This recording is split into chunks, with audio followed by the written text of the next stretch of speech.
murder of Laken Riley. The illegal immigrant suspect who cops say committed the heinous murder is a Venezuelan national. And was paroled and released into the country by the Biden administration. If they'd all been properly vetted, that probably wouldn't have happened. 2 men investigators say are in the country illegally from Venezuela are charged with capital murder in the death of Jocelyn Nungaray. Martinez and Angel wrapped his arms around Jocelyn's neck, took off her pants, and climbed on top of her. Later, murdered in her own room. Kayla's murderer was apprehended by Border Patrol crossing illegally into the U.S. Kayla's murderer had been improperly released into the United States. Abolish ICE.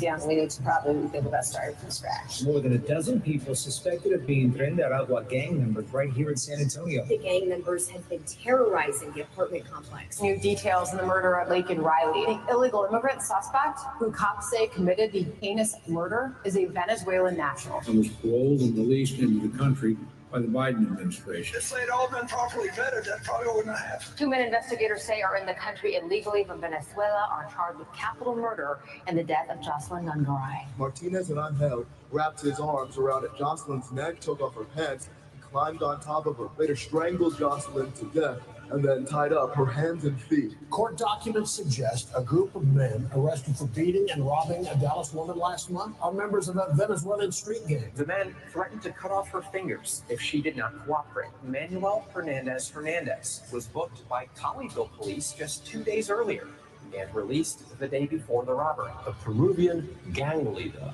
who is wanted for 23 murders, who was arrested by Border Patrol near Roma, Texas, then released into America. Only thing good about it is they make our criminals look like really nice people. These people are vicious people all over the world, not just South America, all over the world they come from mental institutions and from jails and prisons. With our actions tomorrow, my administration will deliver justice for every family whose loved one has been stolen from them by migrant crime, including Laken Riley, Rachel Morin, Jocelyn Nungaray, Kayla Hamilton, and every other precious American soul that we have lost to these animals. Their memories will live in the hearts forever, in our hearts forever, and we will never, ever forget them. And their contribution, I told their mothers who were devastated, their parents, their fathers, they're devastated. They'll never be the same. They'll never be the same. But I said, your daughter has made a major contribution. Your son has made a major contribution. There are hundreds and even thousands of victims of this horrible atrocity. And you add those numbers to the numbers of crime that we're already going through the roof, and it's something that you wouldn't even believe. Do you remember I did the debate, and I had David Muir from ABC saying, no, crime has gone down. I said, no. It's gone through the roof. Crime has gone through the roof, David. No, crime has gone down. I said it's gone through the roof. And then he goes, I disagree with that. The next day they announced that crime was up like 40%. This guy is, the whole thing is it's so bad. You can't even imagine how anybody could be for these things of, think of it, open borders, prisons, and mental institutions, men playing in women's sports, transgender for everyone. Transgender.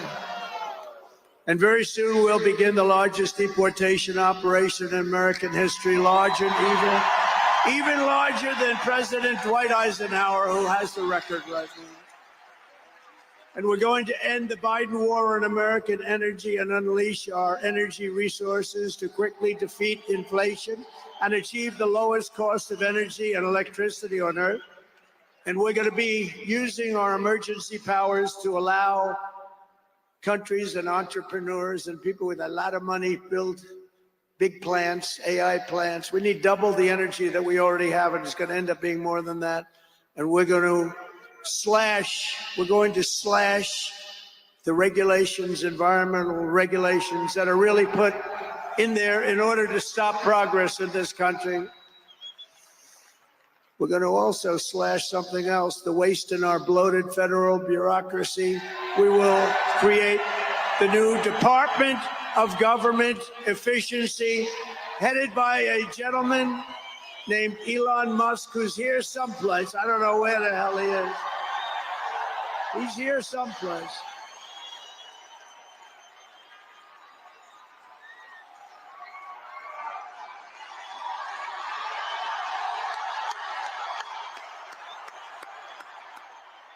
Come here, Elon. Did you see his rocket yesterday? It was captured. And X is with him. X. Come on, Elon, say a couple of words. Okay. Thank you, Mr. President. Sorry, little X just followed me on the stage here. He's a very enthusiastic supporter, as you can see. Woo! Yeah. So we're looking forward to making a lot of changes, and you know this victory is the start, really. What matters going forward is to actually make significant changes, cement those changes, and set the foundation for America to be strong for a century, for centuries, forever. So.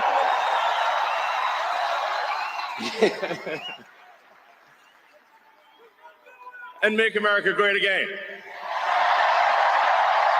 Yeah.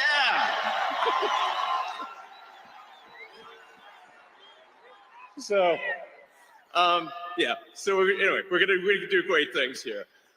Thank you.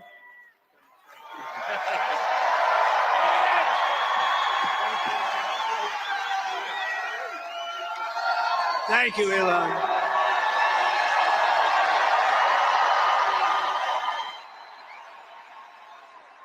You know, I always say we have to be protective of our geniuses because we don't have too many, but that one is a good one. Now, I watched his rocket come down about 3 months ago, and I thought it was crashing. I was talking to somebody on the phone. By the way, same thing happened yesterday. It came down, and it was captured so beautifully. It came down, it's tumbling, it's a mess, it's going down. I say, oh, look at that thing, that's a disaster. And then it gets like a couple of miles away from Earth, and all of a sudden the engines start going on, the things start, and then I see it coming in and landing in the gantry, and I'm watching it and say, oh, it's gonna crash, oh, but those engines came out and they blew the fire all over the place, and all of a sudden those two big arms came and hugged it like you would hug your little baby, and that sucker landed it. Nobody's been able to do that but him. And he's a great guy, and we have him and Vivek and some great people working on a thing called costs, and he's got the credibility to do it too. We're going to do things that are really amazing.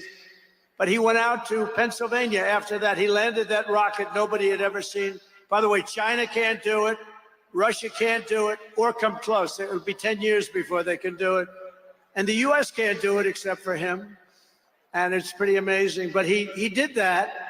And then he journeyed to Pennsylvania, where he spent like a month and a half campaigning for me in Pennsylvania. And he's a popular guy, and he was very effective. And he knows those computers better than anybody, all those computers, those vote counting computers. And we ended up winning Pennsylvania like in a landslide. So it was pretty good. It was pretty good. So thank you to Elon. And his son's name, who's cute as a button, his son's name is X. He's the only guy who could get away with the name X, but his son is a great guy. One thing we know, his son is smart. If you believe in the racehorse theory, he's got a nice, smart son. But thank you very much to Elon and everybody. We've had so much help. Every radical and foolish executive order of the Biden administration will be repealed within hours of when I take the oath of office. Oh, you're going to have a lot of fun watching television tomorrow. Somebody said yesterday, sir, don't sign so many in one day. Let's do it over a period of weeks. I said, like hell, we're going to do it over weeks. We're going to sign them at the beginning.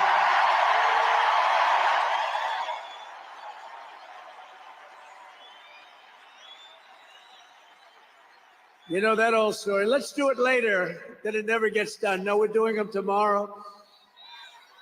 And we'll have plenty to sign in the future. Don't worry about it. It's not going to stop. But we're going to stop the destructive and divisive diversity, equity, and inclusion mandates all across the government and private sector and return our country to the merit system. You know, the Supreme Court ruled that the United States is allowed to go by the merit system, which is what made us great in the first place. That was a big ruling that a lot of people don't even know about, but it was a big, tremendous ruling. And you're focusing on character, competence, and qualifications in all hiring decisions. Now you're allowed to go by competence and ability and genius. You don't have to hire somebody to send up one of his rocket ships that doesn't know anything about what's happening. As the first step toward restoring transparency and accountability to government, we will also reverse the overclassification of government documents. And in the coming days, we are going to make public remaining records relating to the assassinations of President John F. Kennedy, his brother Robert Kennedy, as well as Dr. Martin Luther King Jr., and other topics of great public interest. It's all going to be released, Uncle Sam.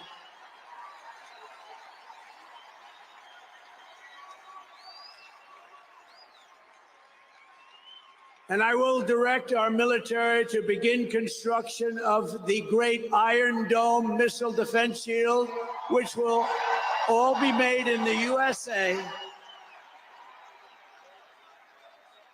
And we will get wokeness the hell out of our military immediately and make it like it used to be.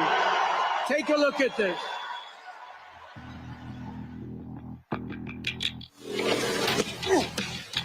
You little scumbag! I got your name! I got your ass! You will not laugh! You will not cry! You will learn by the numbers! Happy Pride. Happy Pride Month, and actually, let's declare it a summer of pride. So you're a killer? Sir, yes, sir! Let me see your war face! Sir, you got a war face? Ah! To begin That's construction now let me of see the your great war face! Ah! Dome missile defense shield, which will all be made in the USA. And we will get wokeness the hell out of our military immediately and make it like it used to be. Take a look at this.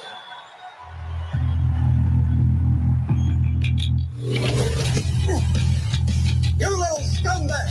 I got your name! I got your ass! You will not laugh! You will not cry! You will learn by the numbers! Happy Pride. Happy Pride Month, and actually, let's declare it a summer of pride. So you're a killer? Sir, yes, sir! Let me see your war face! Sir, you got a war face? Ah! That's a war face! Now let me see your war face! Ah! Oh, shit! You didn't convince me! Let me see your real war face! Ah! I hear it and I know You will be a weapon. You will be a minister of death, praying for war. But until that day, you are huge. You are the lowest form of life on earth. You are not even human fucking beings. You are nothing but unorganized, redastic pieces of amphibian shit. How to abracadabra, these bitches know I got answers the way I look at me like the best part of you. The best first day, the biggest first week, and the most extraordinary first 100 days of any presidency in American history. To implement this historic agenda, I've assembled an all-star cabinet of patriots and visionaries and reformers who will fight for America, and together we will win, win, win for America. To restore the spirit of American Armed Forces, I have appointed Pete Hegseth as our next Secretary of Defense. Where's Pete? Where's Pete? Pete's here someplace. Where is he? Good job, Pete. They like you, Pete. Thanks, Pete. They like him. To bring back integrity to our intelligence community, Tulsi Gabbard will be our next Director of National Intelligence.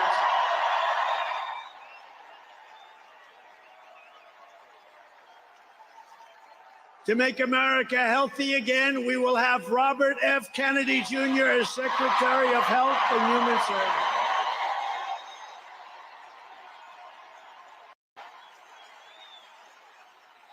To end the weaponization of our government and restore the impartial rule of law. Oh, this is so important. She's so incredible.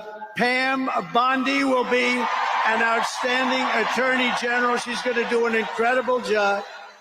She will do an incredible job, and she's working with another person who's going to be unbelievable at the FBI, Kash Patel.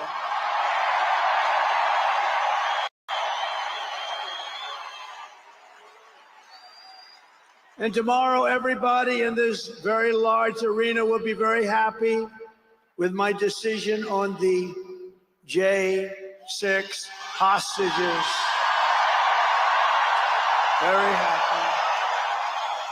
I think you'll be very, very happy. I would say about 99.9% in this beautiful arena. And by the way, I want to thank the owners of this arena. They are great. They're up here someplace in one of those beautiful boxes. And their team is doing very well. And Ovechkin is a great player, right? But I want to thank Ted and all of the owners for allowing this to take place. It was really great. And thank you. It's a hell of an operation. Great place. Fantastic arena. Thank you, Ted. Thank you, everybody. At Homeland Security, we will have a tough leader in Kristi Noem, and we will have an outstanding Secretary of Transportation in Sean Duffy, Congressman Sean Duffy. Great people. And we're going to win so much that Governor Burgum of the Interior, you know Governor Burgum, one of the best governors in the country, is in charge of Department of the Interior. And the hottest man anywhere in the world for energy. When I announced him, people couldn't believe it. You didn't hear of him, but if you're in the energy business, he's considered the absolute best. Mr. Chris Wright of the Energy Department. He's going to head up the Energy Department. He's the hottest guy, and there is anybody in the energy business. They said, I can't believe you got Chris Wright. And a man named Marco Rubio is going to be our great future Secretary of State. And Howard Lutnick, a tremendous success on Wall Street, is going to be our Secretary of Commerce. They have to go through these drills, but they're going to. And I want to thank the Republican senators. They've been doing great. And John Thune has been doing a great job in moving the process along quickly. We're going to have a lot of them hopefully approved very quickly. And a very special woman, Linda McMahon, is going to be our future Secretary of Education, which we're going to be giving back to the states. Let the state run education.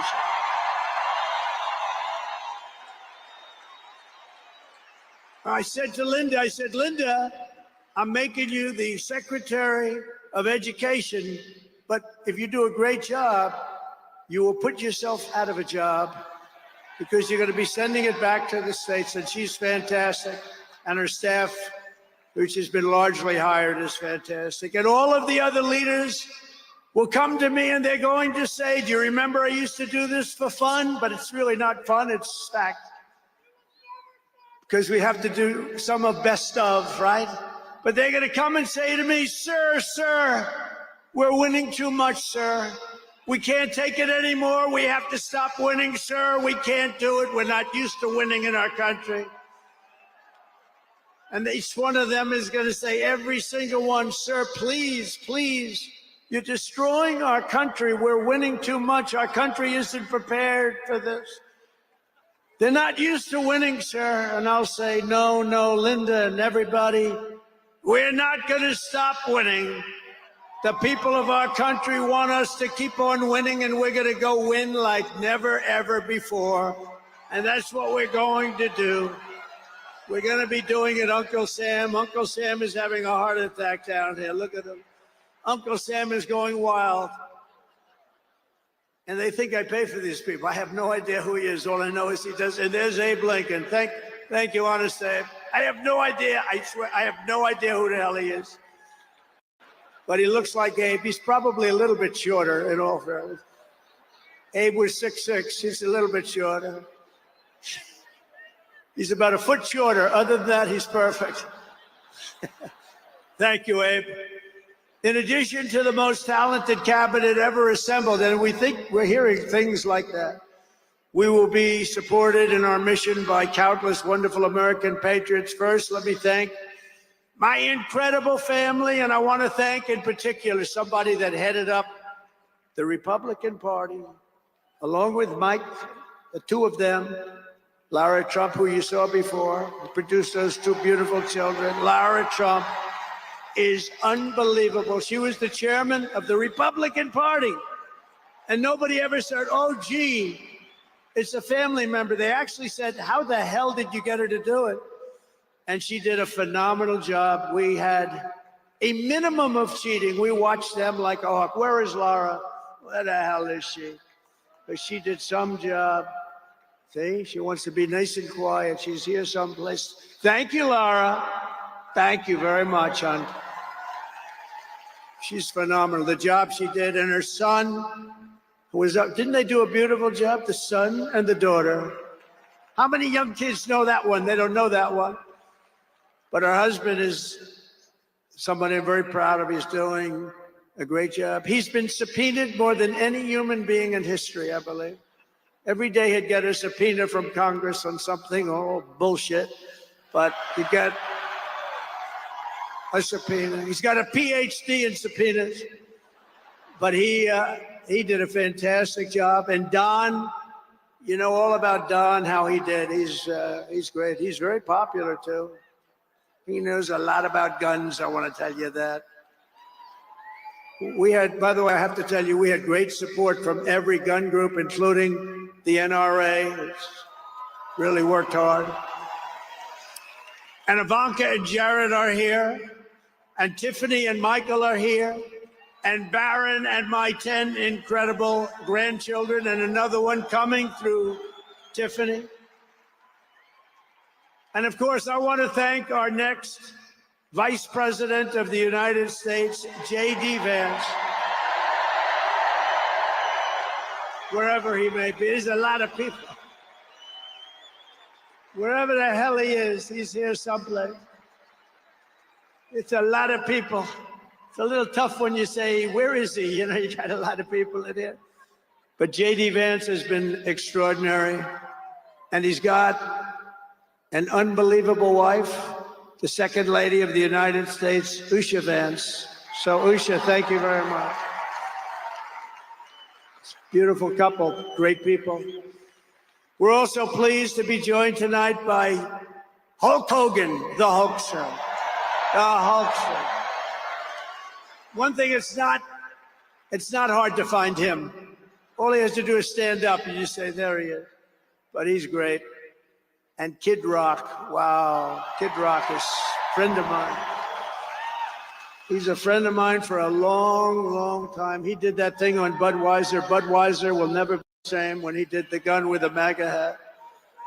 That was the commercial that everybody saw. Also with us tonight is a great actor, tremendously talented guy, Jon Voight, who's great and a friend of mine. And Sylvester Stallone is here. Great guy. And you know, I got Mel Gibson, Sylvester Stallone, and Jon Voight to become ambassadors to Hollywood, California, to put it back on track. So they're all ambassadors. You have to refer to them as ambassador, Mr. Ambassador. And a man who's got an army of young people, Charlie Kirk, is here. And I want to thank Charlie. Charlie is fantastic. I mean, this guy, Don't believe the stuff when you hear the kids are liberal. They're not liberal. Maybe they used to be, but they're not anymore. You got to see how many people are for us. And I want to thank Megyn Kelly. She's been terrific. She's been really good. And Billy Ray Cyrus. And Lee Greenwood. Wow, has he been something. What a song and what a man. And, you know, by the way, these microphones, you see the microphones? I said, what the hell are those microphones doing standing behind me? You're going to have a little special treat at the end of this speech. I don't want to tell you because you'll rush me off the stage. Get off the stage. But you have a little special treat, and I won't tell you, but let's put it this way. It's the people that 30 years ago had a hot song, never hit #1, hit #5. But 30 years later, it hit #1 week after week. And they're here to sing. They're here to sing for you. And you won't recognize them. They're slightly larger than they used to be, but that's the way life goes.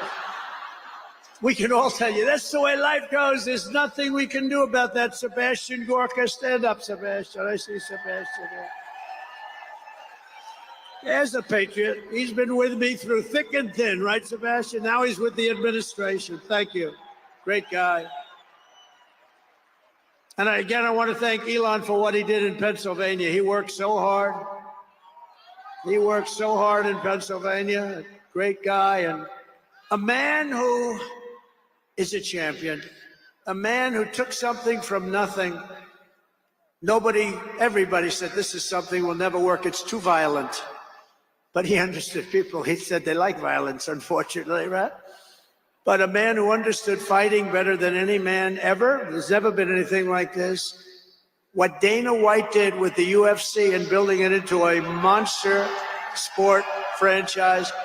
So I want to thank Dana White of USC for being here. And Dana, you've done a job like nobody could have done. Thank you. A great guy and a friend of mine.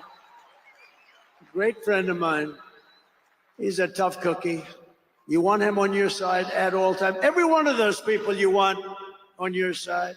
And we have dozens of other celebrities and everything, but we're going to get back to what we're doing. But I do want to say, in the audience, we have many governors, many senators, many members of Congress, and other distinguished guests, far too many to name, unless you'd like me to name them. No? You want me to name governors, senators, and Congress people?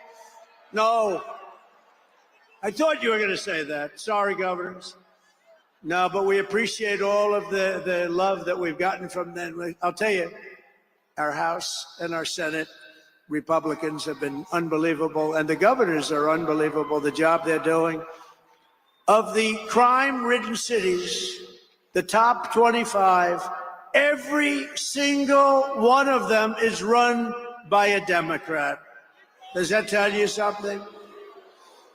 We don't have problems in the Republican cities. Tonight, I also want to send our love to everyone affected by the terrible wildfires raging in California. We're praying for you all. We love you all. We're going to be there very soon. I'm going to go out there on Friday to see it and to get it moving back. We're going to get some of the best builders in the world. We'll get it moving back. And I also want to pay my respects to the great people of North Carolina. You know, I won it every single time. And they've been treated very badly. FEMA almost didn't know it existed. And we're going to get North Carolina rocking and rolling, okay? We're going to get them rocking and rolling. They've been treated very badly as a state. Together we will rebuild Los Angeles better, more beautiful than ever before. We're going to get it going. We have the best builders in the world. It's the only people that could do it. Nobody else knows what the hell they're doing. And in 2028, the Los Angeles Olympics will be one of the great sporting events and patriotic celebrations in history. I was with Gianni, the head of the Olympics, and because of the wildfires, they're going to do a special job. They're going to really do something very special on the Olympics. And the opposite, some people said, oh, maybe the Olympics can't go there. It turned out just the opposite. They came to see me the other day and the committee, and it's just the opposite. So the Olympics is great. And Johnny for the others, you know, the World Cup, Johnny is the head of it. We had our top people, Wasserman.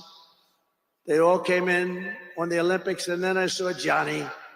And we got the World Cup too. And you know, it's only because they rigged the election that I'll be your president representing you there. You know, I got both of them. I got the Olympics and I got the World Cup. And I said, you know, it's too bad.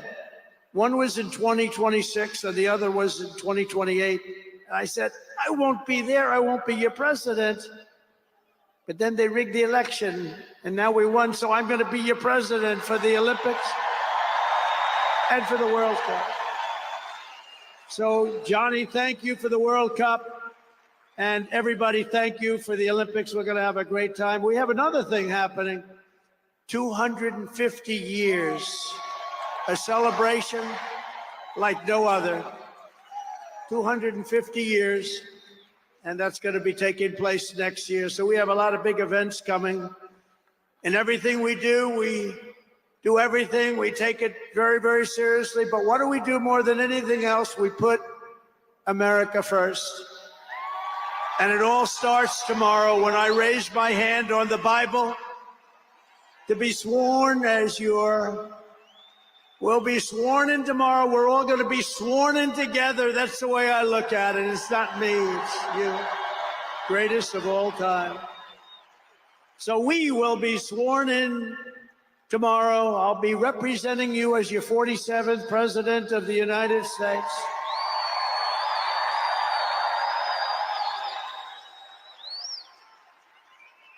And just in conclusion, together, we're going to cut your taxes, end inflation, slash your prices, getting them back down, raise your wages, and bring thousands of factories back to the USA, right where they belong, and that'll be done through tariffs and smart policy. We will build American, we will buy American, and we will hire American. I will end the war in Ukraine, I will stop the chaos in the Middle East, and I will prevent World War III from happening, and you have no idea how close we are. We will crush violent crime in our cities and give our police the support, protection, resources, and respect they so dearly deserve. We will strengthen and modernize our military again. We did it. We rebuilt our entire military. And then they gave billions and billions of dollars of it to, you remember, to the Taliban. They gave it to the Taliban. They gave our military equipment, a big chunk of it, to the enemy. Do you know that we pay billions of dollars a year? Do you know this? Does anyone know this? To Afghanistan? Do you know that? And I say, if we're going to pay billions of dollars a year, tell them we're not going to give them the money unless they give back our military equipment that these poor, stupid people allowed for them to have. So we'll give them a couple of bucks. We want the military equipment back. We will rebuild our once great cities, including our capital in Washington, D.C., making them safe, clean, and beautiful again. And we want to make this city again safe. We don't want people coming to Washington and getting mugged, shot, killed. We're going to stop it. Law enforcement, and they have very good police here, but they have to be allowed to do their job. We're going to stop it. We're going to beautify it. We're going to make it the most beautiful capital in the world. We will teach our children to love our country, to honor our history, and to always respect our great American flag. And we will get critical race theory and transgender insanity the hell out of our schools.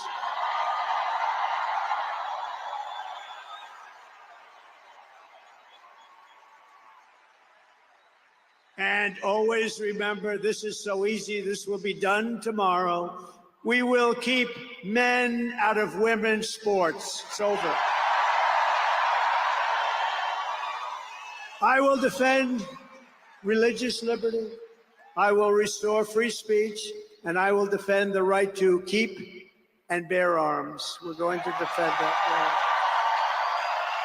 After years of building up foreign nations, defending foreign borders, and protecting foreign lands, we are finally going to build up our country, defend our borders, and protect our citizens.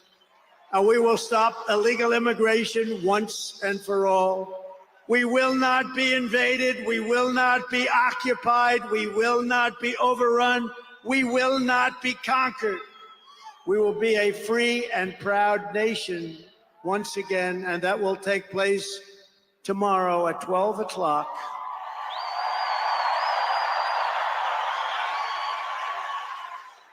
Everyone in our country will prosper, every family will thrive, and every day will be filled with opportunity and hope, and also filled with a thing called the American dream that you don't hear much about anymore. For the past 9 years, you and I fought side by side against the most sinister and corrupt forces on earth. And in our magnificent victory on November 5th, you showed them once and for all that this nation does not belong to them. This nation belongs to you.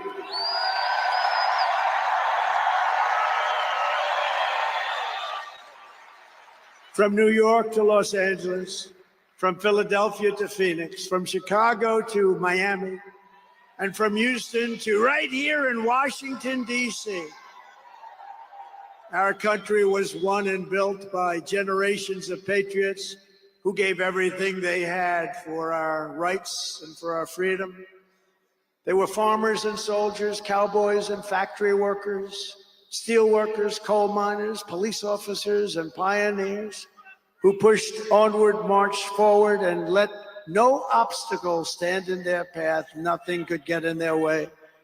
Together they laid down the railroads, raised up the skyscrapers, built the great highways, won 2 world wars, defeated fascism and communism, and launched American astronauts to the moon. It was hardworking patriots like you who built this country. And 75 days ago on November 5th, it was hardworking patriots like you who saved our country. You saved our country.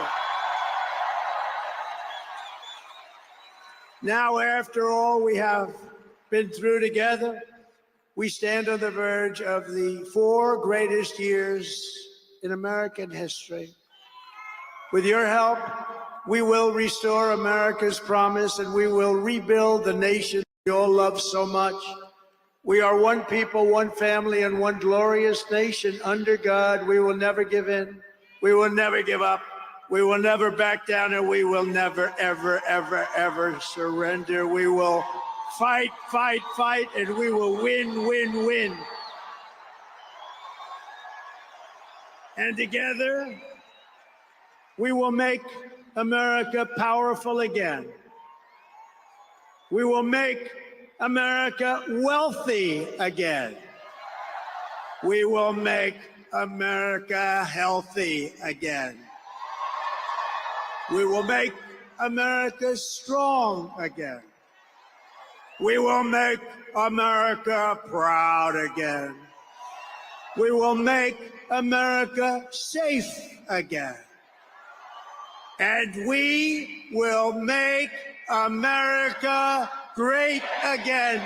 Thank you very much. Thank you very much. What a great victory for everybody. Thank you, America. Thank you very much. Thank you.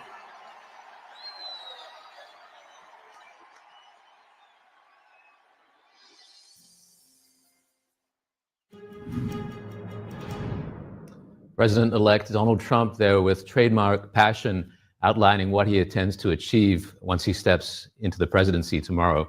Now we'll cut to our White House correspondent, Iris Tao. Iris, any particular takeaways from what we've heard today? So just now we witnessed President-elect Trump's one final speech before he is set to swear in as the 47th president tomorrow at noon. And right now we're less than 20 hours from it. And Trump used this speech to not only lay out what he's going to do on day one as the president, but also repeat some of the major themes that he's been promoting to his supporters and frankly to all Americans throughout his past few years of campaigning. For example, he said that tomorrow he's going to take back our country at noon, and we'll begin a, quote, brand new day of American strength and prosperity, dignity, and pride. And actually, some lines were actually quite similar to his 2017 inauguration speech. If it offers a preview of his inaugural speech tomorrow, for example, he says, we're going to be sworn in together, and that he's going to represent the people as the 47th president, striking a populist tone right there as he did back in 2017. He also said that America belongs to you, emphasizing that he's a president for all Americans and trying to bring that message of unity ahead of his inauguration tomorrow. So we do expect some of the specific themes from his rally speech today to again appear during the inaugural ceremony tomorrow at noontime. But of course, Trump also laid out a few specific things that he will do tomorrow on the big day. For example, he says he's going to roll out a slew of fast and furious executive orders on day one. He's not going to wait for a few weeks or even a few months to lay out his key agenda items. He says he's going to do it all in one day tomorrow when he takes office, potentially just signing the orders at the White House or in Congress during that signing ceremony. And he says the American people will, quote, have a lot of fun watching television tomorrow as he vows to sign those executive orders. Of course, he also vows to repeal President Biden's executive actions, quote, within hours of taking office. We know that Trump has talked about repealing Biden's orders when it comes to the environment as well as the energy sector. So a few big things to watch for tomorrow as we witness the moment he signs those orders during the ceremony. Meanwhile, he also hints that he's going to issue major pardons for January 6th defendants as part of his day one agenda. He says everyone in the arena that will be quote, very happy tomorrow when they hear his decision on the January 6th hostages, who, of course, we know that 4 years ago were here at the U.S. Capitol.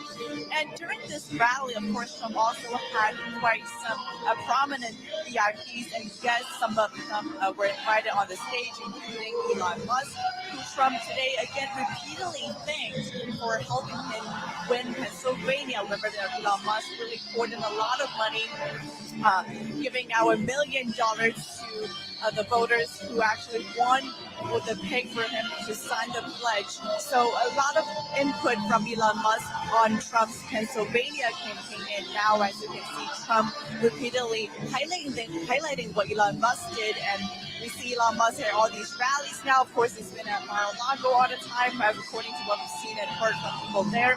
And also, Trump talked about the latest news of the day, the hostages from Gaza being released, including a few Americans. Trump says it would, quote, never have happened if the war would never happen if he were the president, and adding that what's happening right now, the hostages being brought back and the deal, ceasefire deal being signed is actually part of his contribution to the situation. So him again taking credit for the Middle East situation. And of course, about the latest news today around TikTok. Trump says TikTok is resuming some of its service, and that's thanks to him. He says he wants the app to stay alive and not go dark. And just this morning, he wrote on Truth Social that he's asking companies to not let TikTok stay dark. But he's also emphasizing that he does want a win-win solution in which he can protect American people's security and national security interests as well as data security, while at the same time allowing American businesses and users to take their opportunities from using the platform. And another thing that he actually made about today that really prompted a very loud and cheerful response from the crowd today was that he vows to make public records relating to the assassinations against President John F. Kennedy, his brother Robert Kennedy, as well as Dr. Martin Luther King Jr. Trump says, quote, "It's all going to be released," unquote. Sam, that prompted one of the loudest applauses from the rally today. And in addition to those specific promises and actions that he's going to put in place very soon when he takes office, he also repeated a lot of his campaign promises that he says he will take action on throughout his next few years. For example, he says he will cut taxes and inflation, lower crime, as well as stop diversity, equity, inclusion efforts all across the government. Also, keep men out of women's sports. So a lot of these common rally and campaign themes that we've been hearing pretty often throughout the past year, going to different cities and states, attending his campaign rallies. Now, of course, all coming together to hear the rally today. So a lot to watch for as we wait for the inauguration tomorrow. Back to you. Iris, thank you for that very thorough roundup.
That ends our special coverage of the Trump victory rally.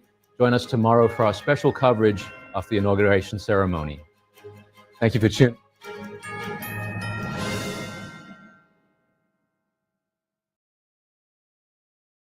What if you could whiten your teeth by simply brushing your teeth? Now you can with Smile Actives, the teeth whitening breakthrough that safely gets your teeth white and keeps them white every day, just by brushing your teeth. I never thought that whitening my teeth could be so easy. I just put the gel on the brush, the toothpaste on it, brush, and I can see my white teeth. Simply add Smile Actives to any toothpaste and our patented PolyClean technology activates into a powerful microfoam that penetrates into the enamel surface to safely lift and remove stains. You need a simple way to whiten your teeth, without strips, without trays, without going to the dentist. And it was about time that a product was developed that you would be able to do that with just brushing. And now Smile Actives is even better with new Pro Whitening Gel with 33% greater whitening power, clinically shown to whiten teeth faster, up to 8 shades. 100% of users saw whiter teeth. On food stains, coffee and wine stains, even on veneers, crowns, and dentures. I eat the blueberries, I drink the coffee, and I know that Smile Actives will keep my teeth white every day. If you could use something so easy like Smile Actives to take yellow teeth to white teeth, why wouldn't you? Why spend hundreds of dollars for whitening treatments at the dentist when now you can whiten your teeth with new Smile Actives Pro Whitening Gel every time you brush your teeth? Call or go to smileactives.com and for a limited time, get new Pro Whitening Gel for just $24.95. Order in the next 5 minutes and buy one, get one absolutely free for just $24.95. That's 2 for 1 and save 58%. We'll even include free shipping. Get your teeth whiter guaranteed or return it within 60 days for your money back. I smile every day now. The difference is literally night and day. So now I'm always smiling, always choosing, because now my teeth are much whiter. This offer is not available in stores, so call or click now before the special buy one, get one free offer goes away. Are you over the age of 50 and considering buying an annuity in the next 60 days? I have some important news for you. Don't buy an annuity until you understand the pros and cons of annuities. Call now for this free book on maximizing your income in retirement. Annuity Do's and Don'ts for Baby Boomers from one of the nation's leading financial firms. That's right, free. This book reveals little-known truths about annuities in simple-to-understand terms. Grab a pen right now, because we're about to offer you this free book that unlocks the 5 little-known truths we believe baby boomers and seniors should know before buying an annuity, and it's free. Call 800-360-0943.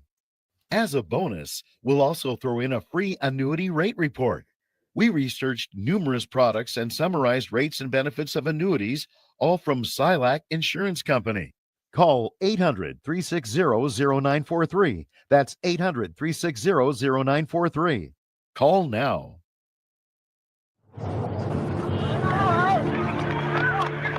There are real consequences to controlled media.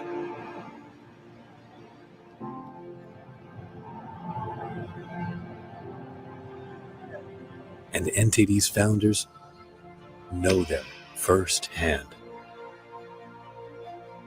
Our freedom of thought is the price. This is the lesson that guides us in everything we do. So there's the tear gas there. We know the value of a free society.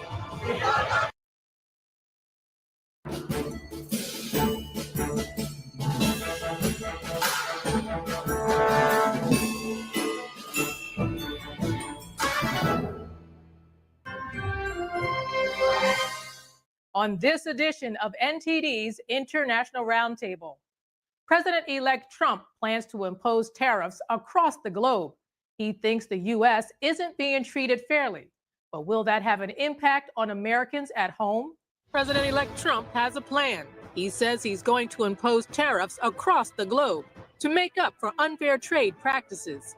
Economists warn these tariffs could be catastrophic for Americans, who may pay the price for the higher cost of goods. Will the disaster in California change Trump's plan? How will he convince countries to provide vital resources we may need? Trump says he wants to create an external revenue service to collect the tariffs. Will he need approval from Congress? Time to meet our panel.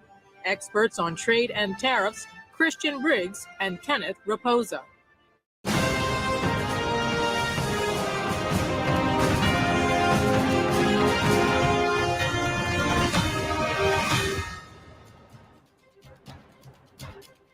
Welcome to NTD's International Roundtable.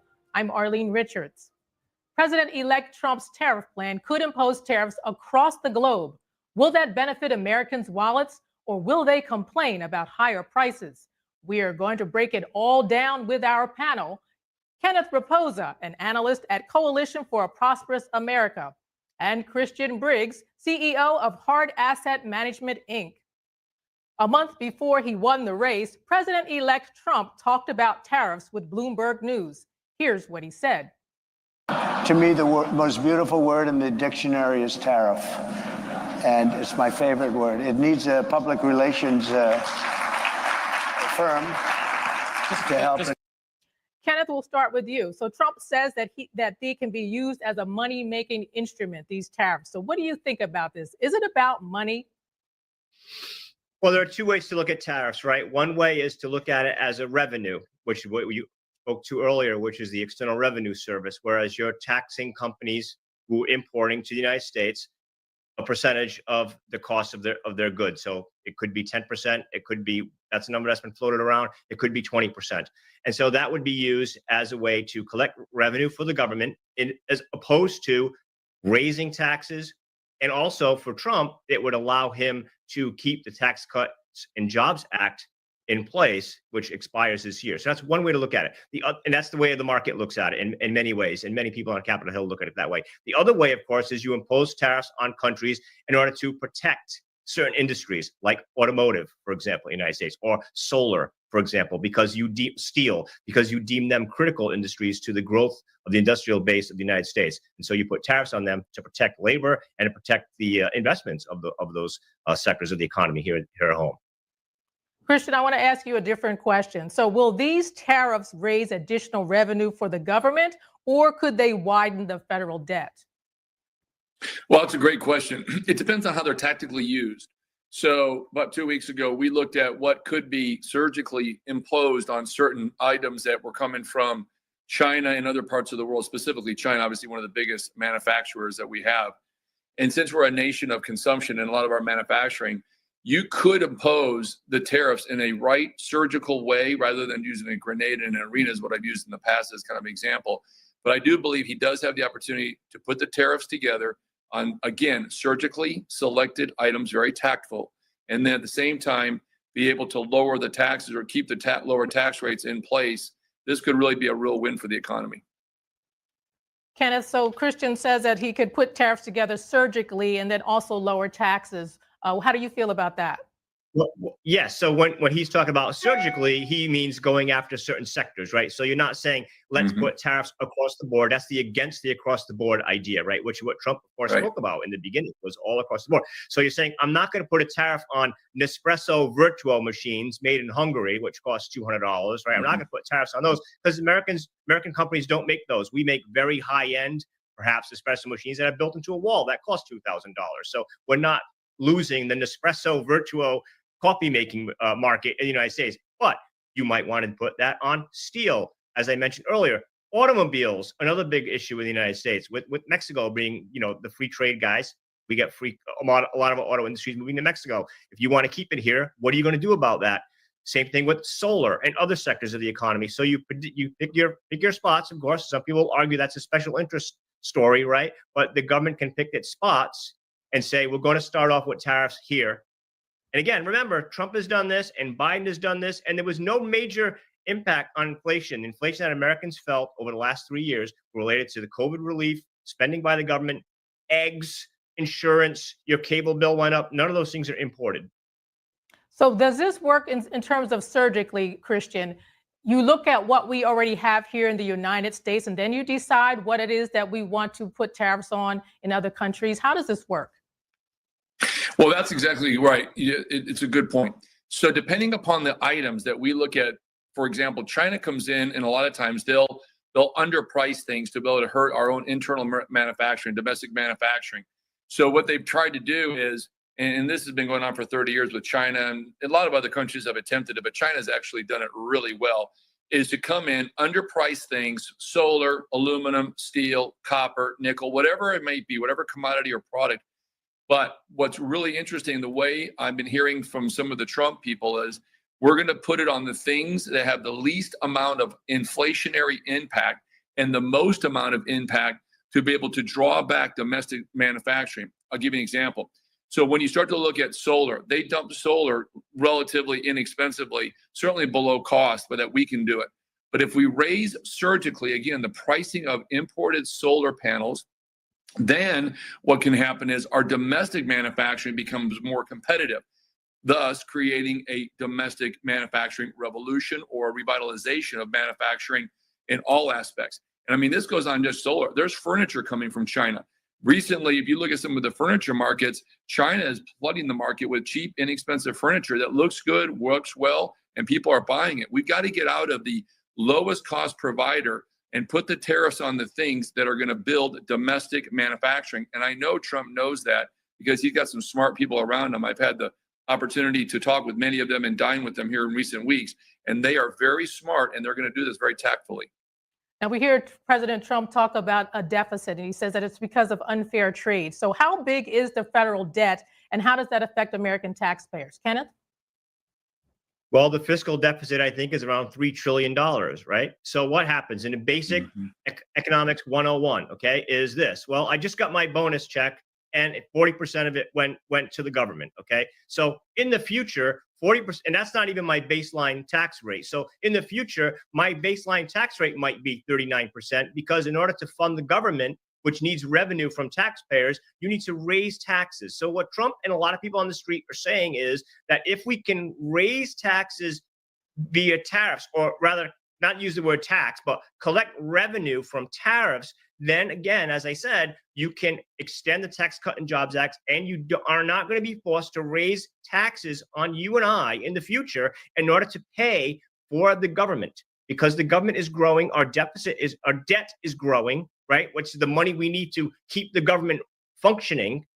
And if you don't have money coming in to keep the government functioning at current tax rate levels, you have to raise taxes. Or if you don't raise taxes, then you have to cut the size of the government down. Those will ultimately be your two options. And the million-dollar question is, if you're going to cut the government down, which we've never seen happen before, if you are miraculously going to do that, what part of the government is going to be reduced, right? So that's what either you're going to raise taxes or you're going to have to reduce the size of government. So this is why the deficit is such a big problem. This is why guys on Wall Street worry about it so much, and this is why a lot of them have come out, like Scott Bessent, the Treasury Secretary nominee, who's in hearings right now, why they support it. Christian, how long is that going to take? And also, has Trump defined where the money will go from these tariffs? Okay, another great question. I got asked this just the other night at Mar-a-Lago. What is the time frame that's realistic for expectations? See, the problem we've got in the U.S. is we have short-term memories. And so people think that on January 21st, when he's actually in the Oval Office, his first full day, that things are going to start to change almost immediately. I'm trying to kind of relate some of the messaging to the Trump administration is you have to make sure that the expectations match the results. In other words, if you're going to try to put all the tariffs in a fairly quick manner, which I would, that's what I would do. And I think Kenneth is absolutely right. If we raise the tariffs, we can keep the tax rates low, which is absolutely good 101 business, lower the deficit spending, lower the debt in the long term. But the thing you've got to remember is for any of this stuff to work, as we know physics are very simple, you have to have an expectation of timelines. Anything that he imposes is a 12 to 18 month result timeline. Now, that doesn't mean we won't see some things immediately pick up, but you have to make sure the messaging to the American public is very clear. We are going to get this done. It will not happen in 30 days. It's a 12 to 18 month timeline, but it will work. And I believe he's going to start getting the messaging out because, as Kenneth said earlier, he did go from this, we're going to throw everything under the sun as a big tariff when he first talked about it. Then he kind of reeled back a little bit, okay? And he said, well, you know what? We're going to be more tactful about it. And that was a great way of trying to engage and let people know what the expectations are. It's not everything, and it's not going to happen overnight. But with you looking at the people he surrounded himself with, they're some of the smartest people in the world. They will do what needs to be done, but you just have to be patient, but it will work. Kenneth, can they convince the Democrats to support it? Well, the Democrats do not support the Tax Cut and Job Act renewal. And the Democrats in Congress, they keep saying that we're not going to have tariffs because they keep framing tariffs as a tax. That's their strategy. They're framing tariffs as a tax, and taxes are the wheelhouse of Congress. So are the Democrats going to let Trump do this? Well, normally the president is in charge of tariffs, and Congress used to be, but they have abandoned that role for many years now. So now all of a sudden they want to get involved in it. But it seems like the only ones who want to get involved in it are the ones who want to stop Trump from doing this. And again, Trump won an election. Tariffs were first and foremost of his policy. Many people said, we like this idea, including guys on the street, including Wall Street. Wall Street was against tariffs. When Trump said we're going to do the Section 301 China tariffs, all hell was going to break loose. The sky was falling. It was going to be the worst thing in the world. We never had tariffs on China before, nothing beyond what they already deal with now, which is probably 3% to 5% on average. All right, Kenneth, we're going to have to take a break now. I'm sorry to interrupt you. We're going to take a break, but when we come back, we're going to talk about how Trump's tariffs affect manufacturing labor. I'm Arlene Richards, and this is NTD's International Roundtable. We'll be right back.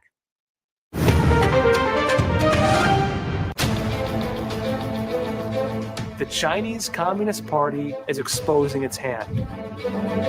The fingerprints can be found all over. And I recently caught wind of these CCP operations on full display in South Korea. The top 13 theaters all rejected Shen Yun almost simultaneously. What makes the case in South Korea so different? And how does the CCP extend its influence into other countries? Now, for the Chinese Communist Party, this is warfare. War being waged here isn't being done through tanks and bombs, but instead through the invisible forces of culture and ideology. They also revealed a hidden war. Just like all of you, I had problems sleeping. I had tried every pillow out there and nothing worked. I'd flip-flop all night, use my arm for support, and fall asleep, or I'd wake up with a sore neck or maybe a headache. Well, quality sleep comes from keeping your neck straight at night. You have to fill in that space between your head and your bed. That's why I invented My Pillow.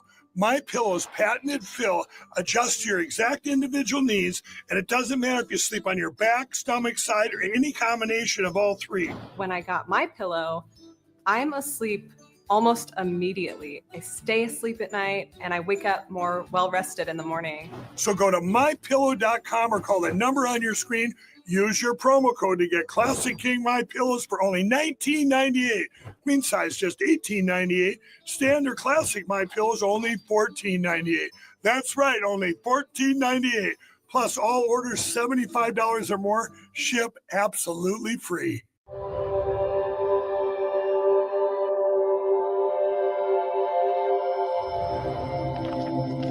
My 15-year-old son, Ethan, and I had a fun and relaxing morning. We returned home, and Ethan walked to his best friend's house an hour later. I heard the ambulance scream by the street, carrying my beautiful boy.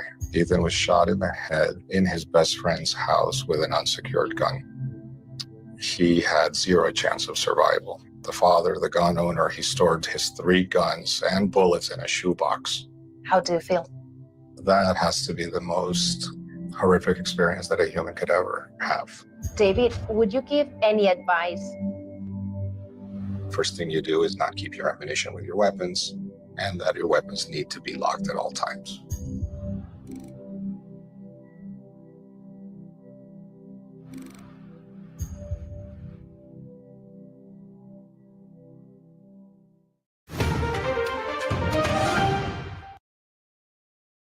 Welcome back to NTD's International Roundtable. I'm Arlene Richards. Our guests are experts on tariffs and trade, Christian Briggs and Kenneth Raposa. In 2024 interview with then former President Trump, Bloomberg News editor-in-chief John Micklethwait posed this question. You look at the American economy, 40 million jobs rely on trade. It accounts for 27% of GDP. Okay. If you cut that off, that's also going to have an effect on many, many business people here. Yeah. Tariffs also have another side. Isn't that something that you have to acknowledge? No. You could be plunging America into the biggest trade war since Smoot-Hawley. But there are no tariffs. You're going to stop. There are tariffs already. No, there are no tariffs. All you have to do is build your plant in the United States and you don't have any tariffs. Christian, if more factories are built in the U.S. because of these tariffs, why would workers still need to rely on trade jobs, as Mr. Micklethwait said? Well, if you build your manufacturing here in the United States, first of all, especially in a competitive landscaping, if the tariffs are applied in such I would consider it to be a tactical and surgical way, the manufacturing here will boom. Now, you still need trade because you need outside investment income. You can't just rely on the circulation or the recirculation of domestic money. So you got to have fresh capital that comes in. And I look at it like this. If we build the manufacturing and we can get a low cost, I call it the widget mentality. If your widget can get to a point where you're highly competitive, then all of a sudden foreign investment into this country, like President Trump said, there are no tariffs all of a sudden. He's right. So if we build the manufacturing, because remember in his first term, he actually built 600,000 new manufacturing jobs. Now, under the Biden administration, we lost about half of those because of bad fiscal policy, but we can garner those back pretty quickly. And if we do that, then all of a sudden we become the next generation of manufacturing legacies that can be left to generational type wealth. And the way the businesses work today, then people can stay 40 years at a specific job or a company. That's the name of the game. We got to go back to the old school mentality. Make it in America for the Americans, but trade for the world. And if there's 14 million jobs, according to the Bloomberg fella, that rely on international trade, there's no reason to get rid of any of that. Stay competitive, domesticate as much manufacturing as you can, grow the GDP. That's the winning formula. And I know that Trump has that formula as a focal point of his number one agenda, is to get the deficit spending down, get the debt down, and bring home American manufacturing and get that foreign investment. Kenneth, is bringing home American manufacturing the ticket here? Is this going to work? Well, look, anyone who lives in upstate New York or any area that's not in a big American city, that's glued to the services economy or software engineering, knows what happened when manufacturing left. A lot of these areas were totally destroyed, and the new market there is treatment centers in many of these areas. We've all seen it. So Trump's strategy is to bring manufacturing back to the United States. It's always been. And let's not forget, Biden had the same strategy. The CHIPS Act was about that for semiconductors, and the Inflation Reduction Act was like that for solar, for wind, and EV batteries. It was designed to make manufacturing set up shop in the United States and have a reasonable return on investment for the capital that they're going to put up to build these factories in the United States. Christian, let me ask you, does domestic production have value beyond what market prices reflect? Yeah, absolutely. And thank you for asking that question. I was going to kind of go into some more statistics. Whenever you manufacture a product in the United States, this is why automotive and airlines are so important around the world. That's why China and France have made airline manufacturing such a huge part of their GDP, certainly their infrastructure. The resonating effect is simple.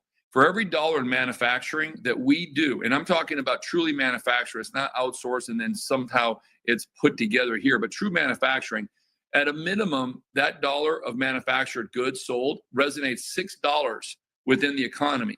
If it's heavy manufacturing, like at the Boeing, or if it's General Motors, or if it's large scale, where even if it's outsourced, but the parts are made in America, assembled in America, it could actually go $12 deep in the economy.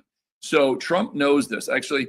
And when I was talking to some of his people here recently over the last 6 months, 12 months, because we felt very confident he could win this election, which he did, that this was going to be a number one cause and need and effect to be able to do. I actually said, if you can bring one job back to America, and Kenneth was right, upstate New York, or go to the places where they're hungry for this, where the labor is ready to work and to work for great wages, you could literally have a 1 to 12 effect in the economy.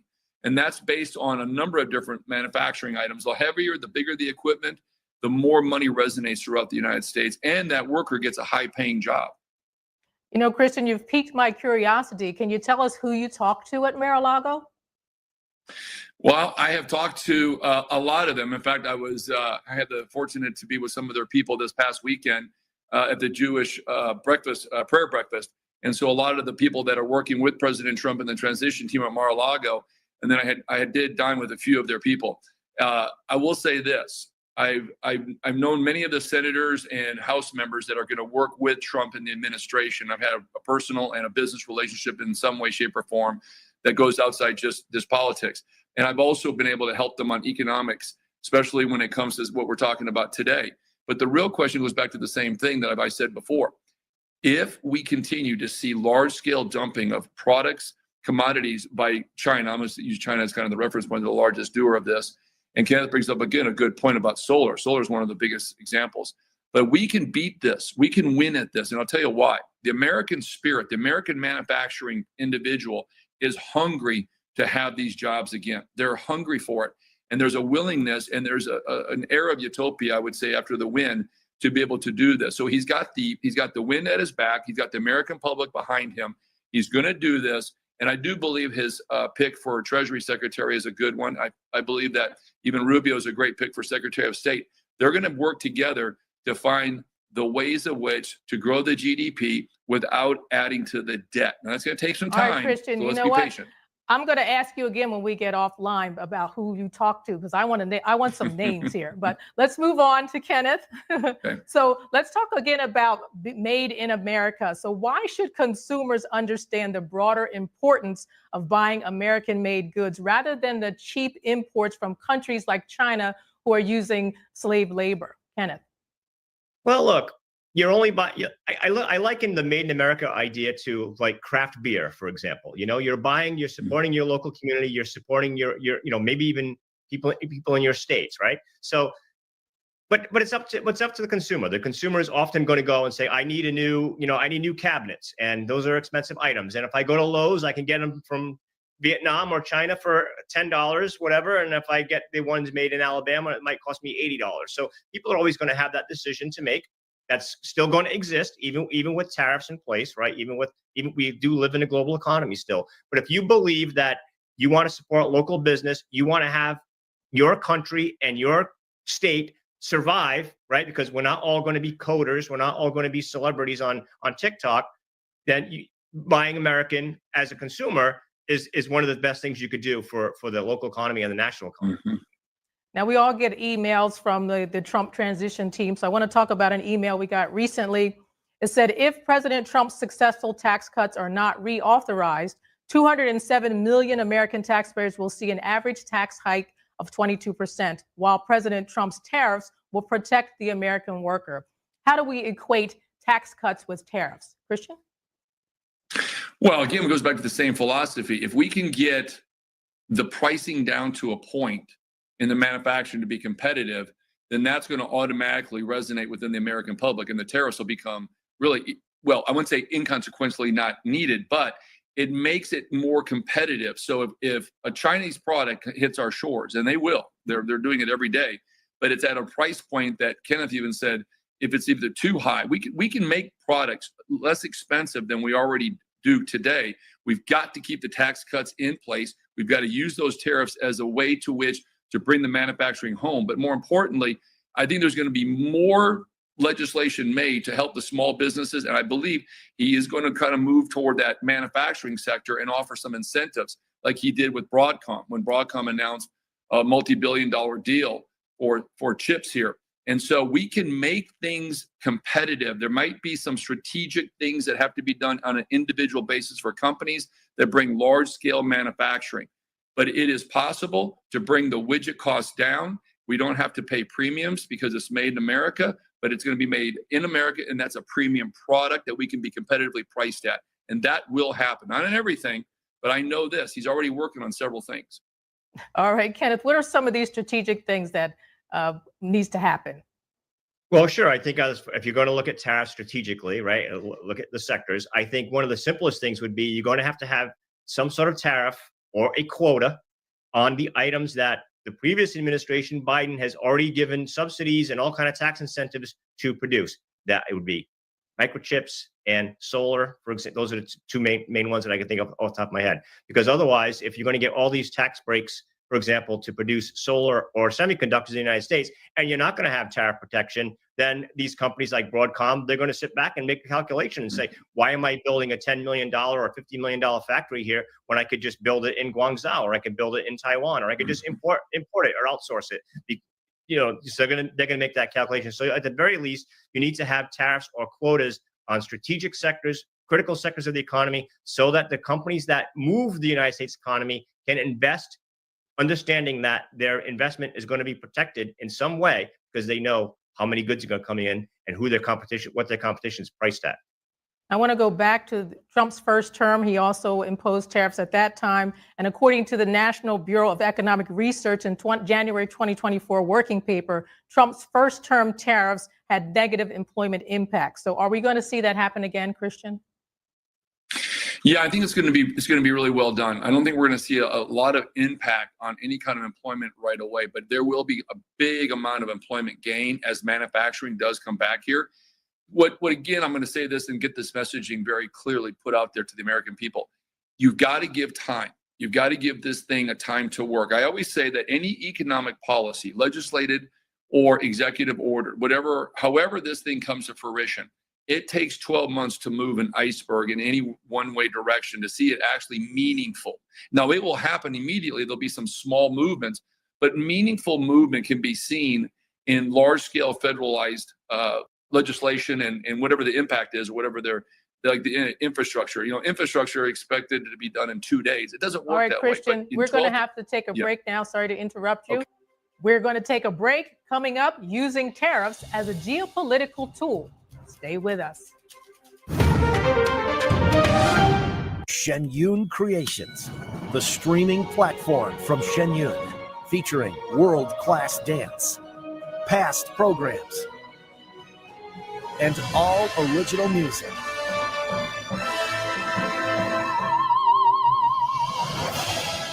Masterclasses, behind the scenes, comedy, and more. Explore shenyuncreations.com. Hi, friends. Richard Karn here.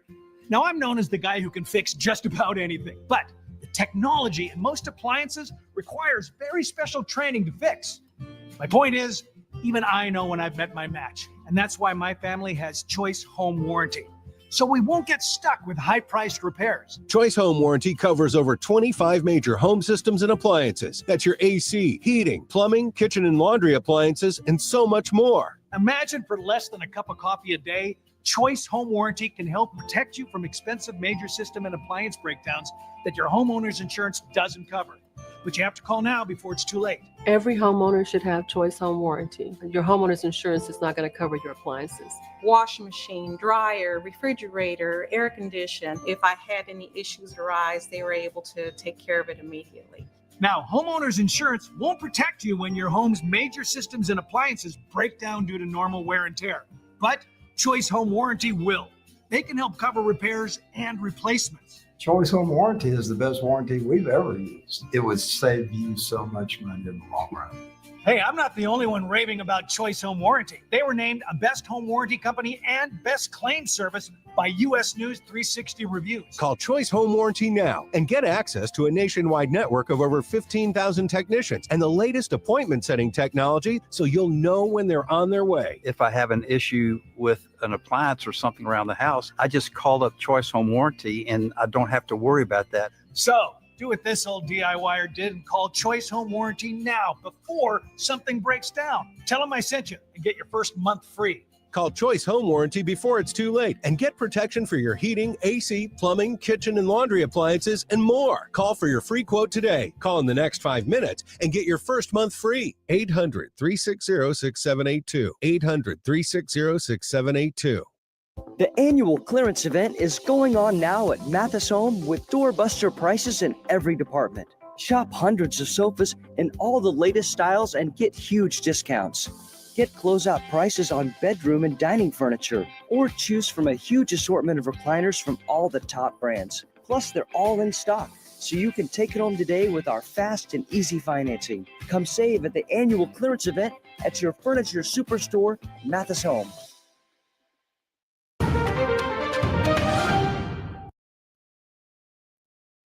Welcome back to NTD's International Roundtable. I'm Arlene Richards. We're here with our panel experts on tariffs and trade, Kenneth Raposa and Christian Briggs. On day one of his second tenure, Trump has vowed to hit the United States' three largest trading partners, China, Mexico, and Canada, with new tariffs. Let's watch this clip. But if China or some other country is behaving badly, we have things called tariffs that are so severe. Mexico, look at Mexico, what they're doing. I can solve that problem, I believe, in one day. You send people through, you allow people to come through your country with hundreds of miles they have to walk. So Mexico has already said it will retaliate. So when you look at California, which needs resources to rebuild, if they have to get materials from Mexico, should they now expect to pay a tariff, Christian? Well, yeah, they're going to have to spend a little bit of money to get that product again, but that's okay. That's all right, because in some cases, for decades, some of these products have been sold with artificially low pricing points. There should have been tariffs on some of this stuff decades ago, but for policy, a lot of times to get along, we got to go along, and we did impose this. But I would absolutely think that anything coming in from Mexico to the U.S. is going to have a larger tariff on it. But again, it's not going to just be a grenade in a room. It's going to have a very, very meaningful way of making sure that the product is still a product that can be sold. I'm not going to try to take it out of the marketplace, but make America products more competitive, create that new dynamic shift from international to domestic purchasing or consumption by the U.S. consumer. Well, Kenneth, does Trump need to reevaluate his tariffs on Mexico? Well, tariffs are going to be used as a tool to get Mexico to patrol its border more, right? That's going to be the main thing that he's going to use tariffs for. And remember, he did that in his first term where he said, if you can't police your border, we're going to slap tariffs on your economy. And then we had the Remain in Mexico policy that came out of that. So I think Trump, when he speaks about tariffs on Mexico, which has a free trade agreement with the United States, it mainly stemmed out of some American companies like John Deere that said, we're going to close factories in the heartland and we're going to move them to Mexico and manufacture there. And Trump said, famously, I believe it was in the summer, if you do that, I'm going to hit you with a 200% tariff or 100% tariff, whatever the number was. And so he's going to make threats like that. Mexico also has other investigations like steel that they've been under for years. And so maybe you see steel tariffs going up in Mexico as well. So let's take a look at Canada. Here's what Trump said about Canada. Let's watch. Don't forget, we basically protect Canada. But here's the problem with Canada. So many friends up there. I love the Canadian people. They're great. But we're spending hundreds of billions a year to protect it. Christian, what does he want from Canada and how likely is he to get it? Well, he wants, first of all, border immigration to be somewhat put on the front burner, because obviously a lot of people came in from northern part of North America through Canada. But at the end of the day, what he wants is he wants competitiveness. Let's just get right down to it. He wants immigration policy to be enforced by both countries, Mexico and the U.S. and Canada, into the U.S. That's first and foremost. And if he has to use tariffs as a weapon, he'll do it. But at the end of the day, what he really wants is economics. Look, you can sit there and threaten to try to use things to minimize the illegal crossing, whatever it's Canada or Mexico or wherever they come from. But really at the heart of this thing, this is about economic prosperity. Because that's what is long-term. That's the legacy that you can do that can leave America in a better place than what it was, 6 months or 10 years ago, 20 years ago. Get these products that are artificially pushed into the United States, put the tariffs on that they deserve to be put on, make it competitive for the U.S. manufacturer to sell his products in the U.S. and international for that matter. But that's what it's all about. He's not here to have a trade war. That's not what he does. There's no upside to sit there and having a war of trade. The bottom line is make the trading fairer. You go to China and you billionaire try to sell your investor Bill there, Ackman you're took gonna have to a X 51% to ownership suggest in your Trump's corporation, announcement giving was up a all way of to your prod intellectual America's secrets. neighbors There's no into way around action. it. You own 49%. That's not fair. So let's bring that stuff back here. But at the end of the day, President Trump and his team is building an economic powerhouse using tariffs as a means to gas the car so that they can make this thing in the next 12, 18 months a fabulous economy with at least 2 or 3 million jobs formulated, hopefully within manufacturing, as well as a byproduct of manufacturing over the next 3 to 4 years. Bring 3 to 4 million people back into the labor force, because right now we have over a 60% non-participation in the labor force. We can't survive like that. We need to get that back down below 50%, and he can do it. Well, Kenneth, Christian says that Trump is not looking for a trade war, but Canada is now threatening to retaliate. So will their people have to get ready for an economic fallout? Well, we shall see, right? I mean, we don't even know who the leadership of Canada is going to be in the next few months. So the issue with Canada is the northern border, or maybe Trump will come up with some sort of deal with saying we want you to import more American agriculture. That's usually a thing that always Canada has a problem with the United States, especially dairy. So maybe he'll get some sort of some kind of deal with them that'll be enticing to him or certain constituents, and he'll be happy with that. But again, it's going to be to make sure that Canada controls its border, but also, as Chris was saying, to keep it enticing for American manufacturing to compete and grow at home rather than dealing with foreign competition the way we have it now. Well, Christian, in terms of Canada or Trump getting what he wants, does Canada need the United States to survive? Yes, I'm going to make that the biggest yes I've ever said in probably 40 years. If Canada loses the U.S. trading as his number one partner, Canada will succumb to bankruptcy. I mean, at the end of the day, we are their number one trading partner. Now, does that mean we're going to go there and try to stick it to them with these tariffs? I think Trump's trying to make a point. Again, you've got to play fair. If there's ever been one area where we have been taken advantage of, we've got $1 trillion trade deficit with China, $1 trillion. That's not fair. Now, he's going to level this playing field so everybody has an opportunity to prosper.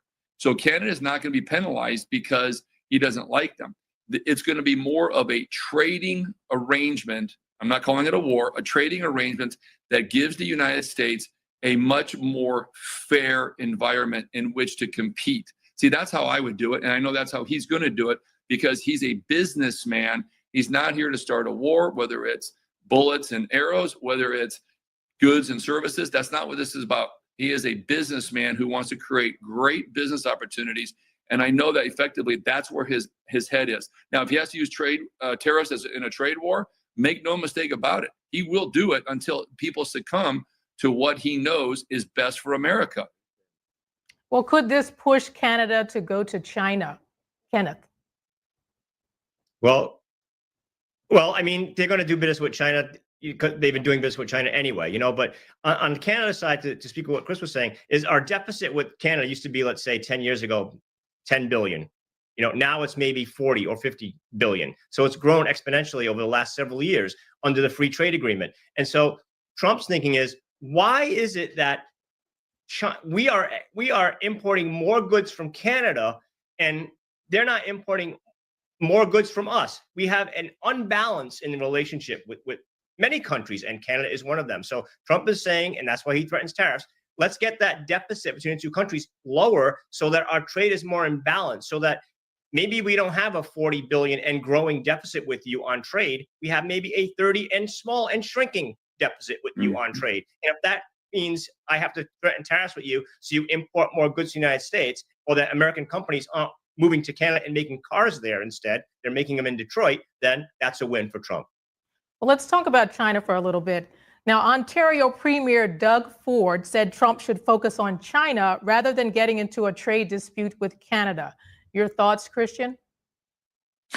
Okay, there's probably a lot of value to what he said. However, everybody on this side of the aisle, being on Trump's administration side, agreed to this one thing. I can tell you this certainly. Everybody is going to have to come to the table to negotiate. Whether you're doing $1 billion trade deficit with a country A, or if it's China, which is $1 trillion a year, which was just announced for 2024, that was a joke. We cannot have that. So the point you make is valid that China's probably our first and foremost number one focus. But $40 billion a year, as Kenneth says, with Canada is no joke.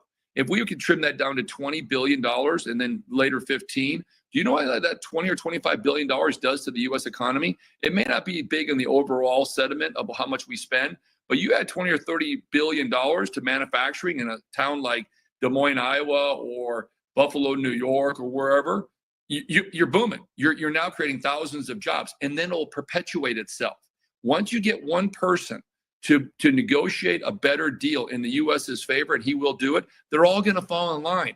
This is a $29 trillion GDP. You want a piece of this money, you want a piece of this, you're going to have to be playing fair. And these deficits, they're done. There's no more deficits. We're going to bring these things down.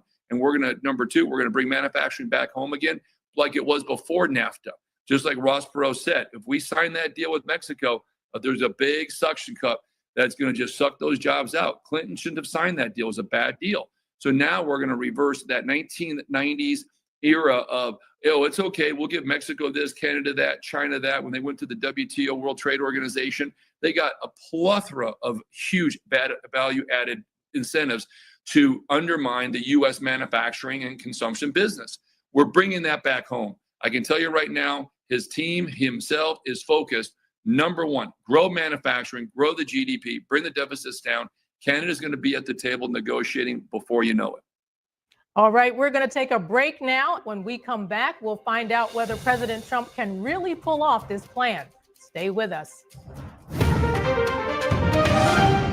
What if you could whiten your teeth by simply brushing your teeth? Now you can with Smile Actives, the teeth whitening breakthrough that safely gets your teeth white and keeps them white every day just by brushing your teeth. I never thought that whitening my teeth could be so easy. I just put the gel on the brush, the toothpaste on it, brush, and I can see my white teeth. Simply add Smile Actives to any toothpaste and our patented PolyClean technology activates into a powerful microfoam that penetrates into the enamel surface to safely lift and remove stains. You need a simple way to whiten your teeth without strips, without trays, without going to the dentist. And it was about time that a product was developed that you would be able to do that with just brushing. And now Smile Actives is even better with new Pro Whitening Gel with 33% greater whitening power, clinically shown to whiten teeth faster, up to 8 shades. 100% of users saw whiter teeth. On food stains, coffee and wine stains, even on veneers, crowns, and dentures. I eat the blueberries, I drink the coffee, and I know that Smile Actives will keep my teeth white every day. If you could use something so easy like Smile Actives to take yellow teeth to white teeth, why wouldn't you? Why spend hundreds of dollars for whitening treatments at the dentist when now you can whiten your teeth with new Smile Actives Pro Whitening Gel every time you brush your teeth? Call or go to smileactives.com and for a limited time, get new Pro Whitening Gel for just $24.95. Order in the next 5 minutes and buy one, get one absolutely free for just $24.95. That's 2 for 1 and save 58%. We'll even include free shipping. Get your teeth whiter guaranteed or return it within 60 days for your money back. I smile every day now.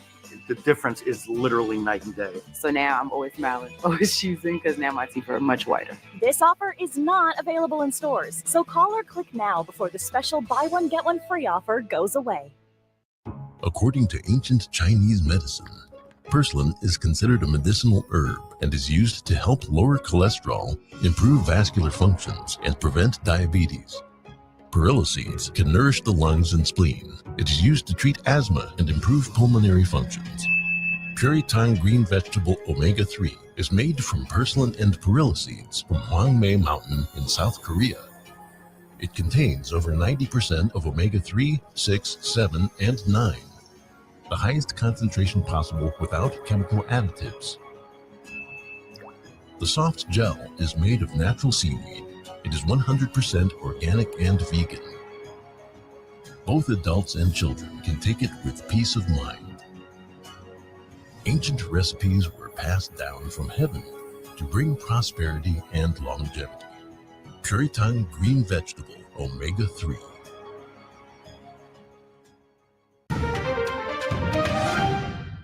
Welcome back to NTD's International Roundtable. I'm Arlene Richards.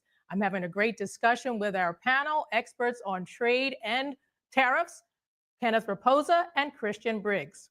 Trump campaigned on implementing widespread tariffs of at least 10 to 20% on all the goods entering the United States. Let's watch a clip. They don't want anything from us. We have deficits that are crazy, and we're not going to have them anymore. We're going to put tariffs on them, and they're going to do, and you know what they can do? The Mercedes-Benz will start building in the United States. So, Kenneth, how will that work? How will he do that now that we have this California situation? Well, how will he get Mercedes-Benz to build a factory in the United States, for example? Well, the European Commission is worried about that very thing. You know, and in fact, Mario Draghi put out a report a few months ago talking about the U.S. industrial policy and tariffs are a threat because Europe doesn't have those things, and Europe doesn't have an economic policy, and it's losing its auto industry to China, for example. And many of those companies are setting up shop in the United States because of tariffs, and on the EV side because of the Inflation Reduction Act. So as far as California goes, that's a separate topic. I don't think that will impact his tariff policy one way or the other. Well, Christian, what do you think? If he wants to impose tariffs across the board, you know, in all these different countries, you know, does he need to reevaluate this now because of this California situation? Well, that's a really good point. So let me tell you, I literally was just last week talking about the impact of the California fires. 13,000 structures who obviously were demolished and destroyed within the Southern California market. Now, about 12,000 were residential, about 1,000, maybe 1,500 were commercial buildings.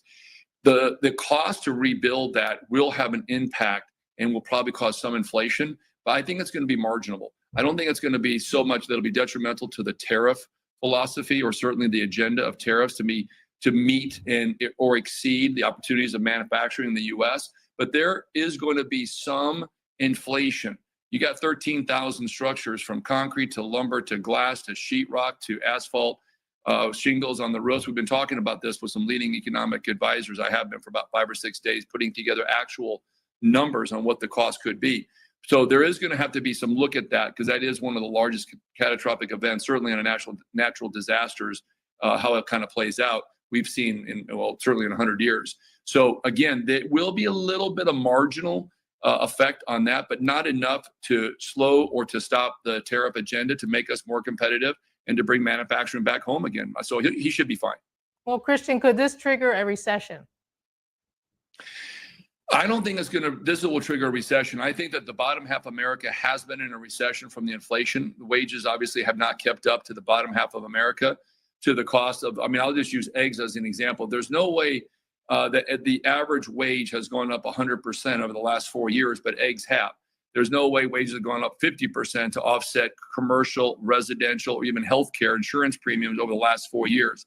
So the bottom half of America has been in a slight recession. Not that it can't get out of it. See, manufacturing is what lifts the bottom to the top. Manufacturing is your number one way to increase productivity, to make it the most efficient you can with the most amount of return on investment. So that is why Trump is focusing so aggressively in his first 100 days on manufacturing. Tariffs is just a means to get manufacturing, domestic and international, going. And I know he's going to be able to do it because I've seen him work before. I know what he's thinking in the sense of the way he broadcasts his information to people, and he's right. But we have to be careful, because when they start rebuilding in California, you've got about $500 billion worth of economics. Now, that's going to be good. I want to go to Kenneth for a minute here. I want to ask a different question to Kenneth. So, Kenneth, can Trump impose global tariffs without getting approval from Congress? We talked earlier about whether Democrats are going to get on board. Are they going to say he needs to get approval from Congress? Yes, he can do it. He approved, tariffs on China without approval from Congress. Congress is going to try to get in the way, because they're going to say that tariffs are a tax and that they're in charge of taxation. But I don't think they'll be successful in that. I think, they'll try their best to stop it. They'll keep saying that it's a tax on the Americans, a tax on the American middle class, but I don't think they'll stop it. Christian, do you think he'll need approval from Congress, or can he do it on his own? No, he's going to do it right on his own. He'll ask for forgiveness later if he has to go back to Congress, but they're going to give it to him. Even when the Democrats are pushing back, as Kenneth has said earlier, and they are pushing back because they think, oh, that's a tax. It's not a tax. It's a means to be competitive in a geo-manufacturing environment, because we are one global economy. So you have to be competitive. If you're not competitive at home, you're not going to be competitive on the international stage. It's just not going to happen.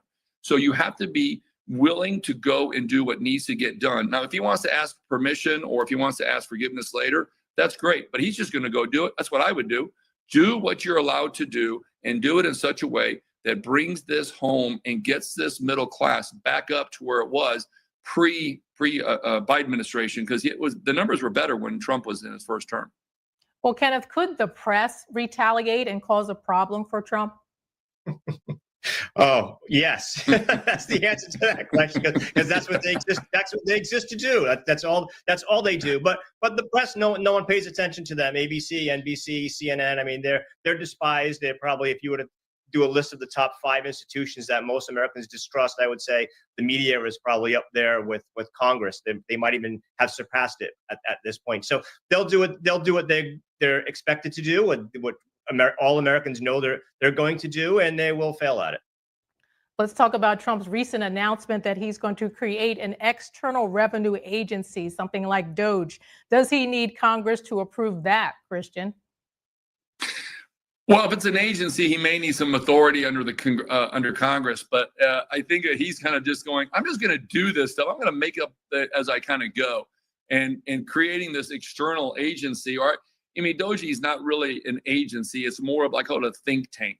It's like a really good think tank with really smart people. So if he wants to create the external revenue service, or some kind of an agency, semi-quasi kind of thing, he's just going to go do it. And I applaud him for doing it, because we need it. I mean, he's doing the things we need. So let's not look at, could he do it? Let's just go do it. We'll worry about what the permission base was back at the time, but he's got the American people, got like 70, 80, 90, 100 million people behind him. We're all in this together. So do what he's got to do, make it work.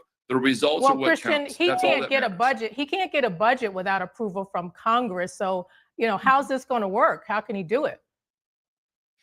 Well, he can't. You're right. He cannot get a budget without Congress, but there are some things he can do that he'll try to push through. And I do believe there are some Democrats, some I call it the blue dog 1950s and 60s Democrats that still believe that economics. Well, he has outweigh. to follow the law. He has to follow the rule of law. So Yeah. can you be specific about what he has to do?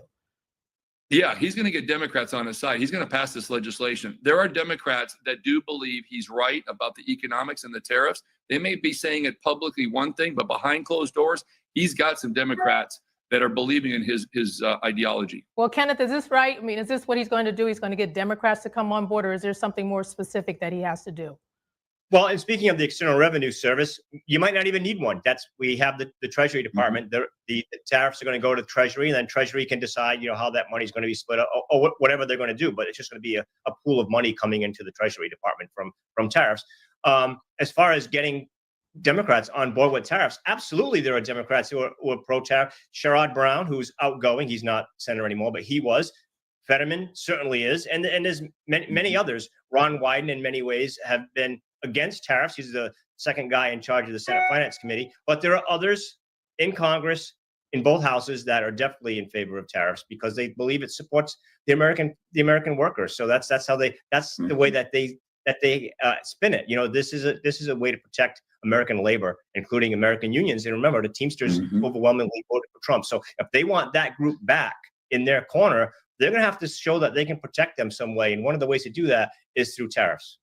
Now, we're talking about global tariffs across all countries, but how is that different from imposing tariffs on individual countries? Christian? Well, global tariffs is kind of like a grenade. You're just going to, throw it out there and see kind of what happens. But I think, again, surgically put together and again, identifying certain products like, okay, low-hanging fruit. Look at furniture manufacturing. It used to be on the East Coast, the Carolinas were some of the biggest manufacturers of furniture. And it's a very good margin business. So I think when he looks at certain things, whether it's global, bringing into the domestic market here for manufacturing, he's already got a pretty good idea of where he needs to go. So it's not going to be grenade, it's going to be surgical, and it's going to be fast, and it's going to be within that first 100 days. And when the American people actually understand what he's doing, they're going to get very excited about it. And it won't be quite the disruption that the media, as Kenneth had said earlier, yes, the media is not going to be his best friend right now, but they will come around because at the end of the day, the American spirit lives well, no matter what party you belong to, no matter what ideology you want. We all want people to be successful. All right, well, Kenneth, it's a win-win for everybody. What do you think about this, Kenneth? Is there a difference between imposing tariffs on an individual country versus all of the countries? Well, yes, it'll be a little harder, right, in the sense that you're not just singling out China. So when we say all the countries, I think the main area that people are thinking about would be Europe, right? So how is Europe going to react? And again, I'll tell you this, European Union is our second source of our trade deficit. China is number one. The European Union is number two. So if we say, hey, why is it that when we import a brand new Audi, your company pays a 3% tariff, but if we want to sell you a Corvette, it's a 10% tariff. So how about this? It's now going to be 10% for your Audi to match your 10% for our Detroit-made, our American-made. All right, Kenneth, we're going to have to wrap that up now. We hope you all enjoyed this discussion on tariffs. Thank you to our guests, Christian Briggs and Kenneth Raposa. I'm Arlene Richards. Again, thank you for joining us on International Roundtable. We'll see you soon.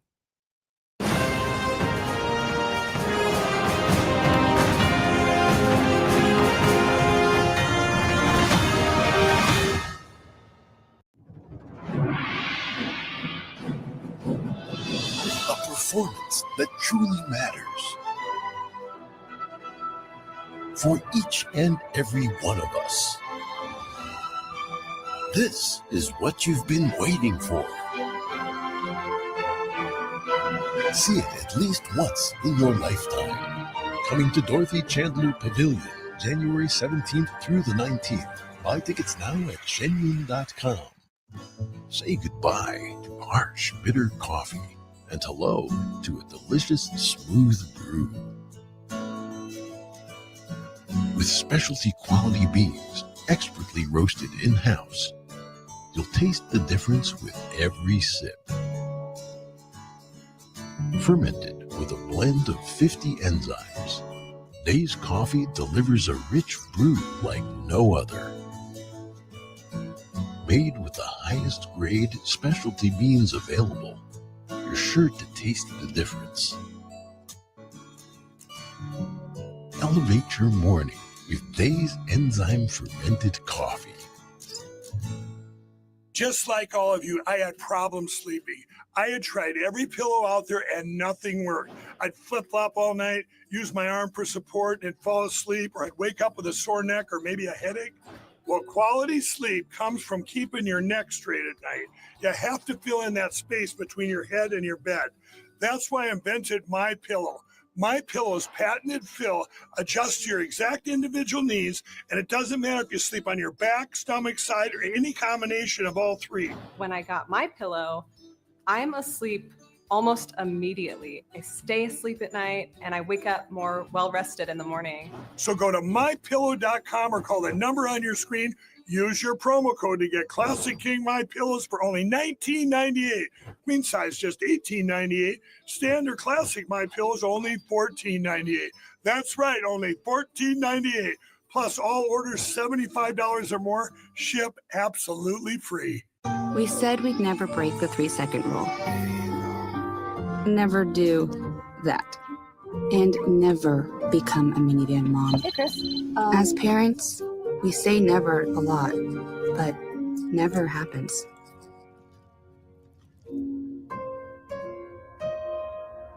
So when you say you'd never leave your child in a hot car, know it can happen. Before you leave the car, always stop, look, lock.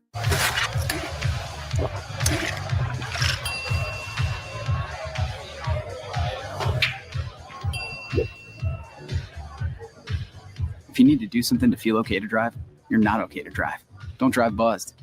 I'm David Zhang in Silicon Valley, California, and we are NTD News.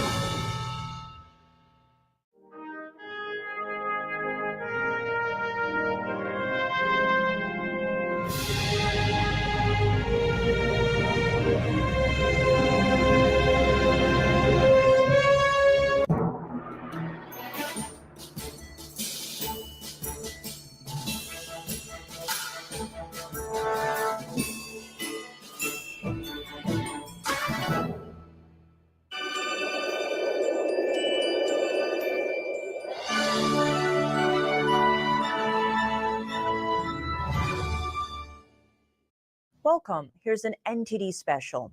NTD has the honor and privilege of publishing a recent article by teacher Li Hongzhi. Teacher Li is the founder of the spiritual discipline Falun Dafa, also known as Falun Gong. The practice combines meditation and gentle exercises with a moral philosophy, guided by the principles of truthfulness, compassion, and tolerance. Since its founding in China in 1992, millions of people now practice the system around the world. Here at NTD, we work to bring you uncensored and unbiased news.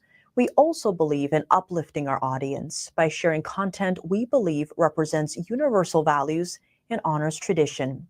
We're happy to present this article. Why this world is a realm of unknowing. The greater universe is so vast that no divine beings, heavenly sovereigns, or lords above know what lies beyond, and the number of lives is simply countless. All lives in the greater universe see, in an all-encompassing manner, the world they reside in from the vantage point of the planes on which they materially exist. The way all these lives see the world isn't unlike how divine beings do, only it is without the insights, wisdom, and powers that divine beings have.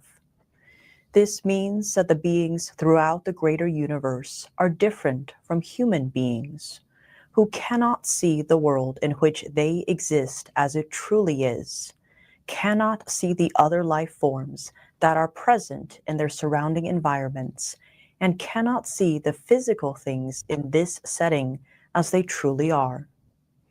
As a result, the way that human beings think, as well as how they understand the world, are both quite particular and limited. This world is thus a place of unknowing, except for in the cases of the supernatural beings originally here in the three realms and of certain spiritual phenomena.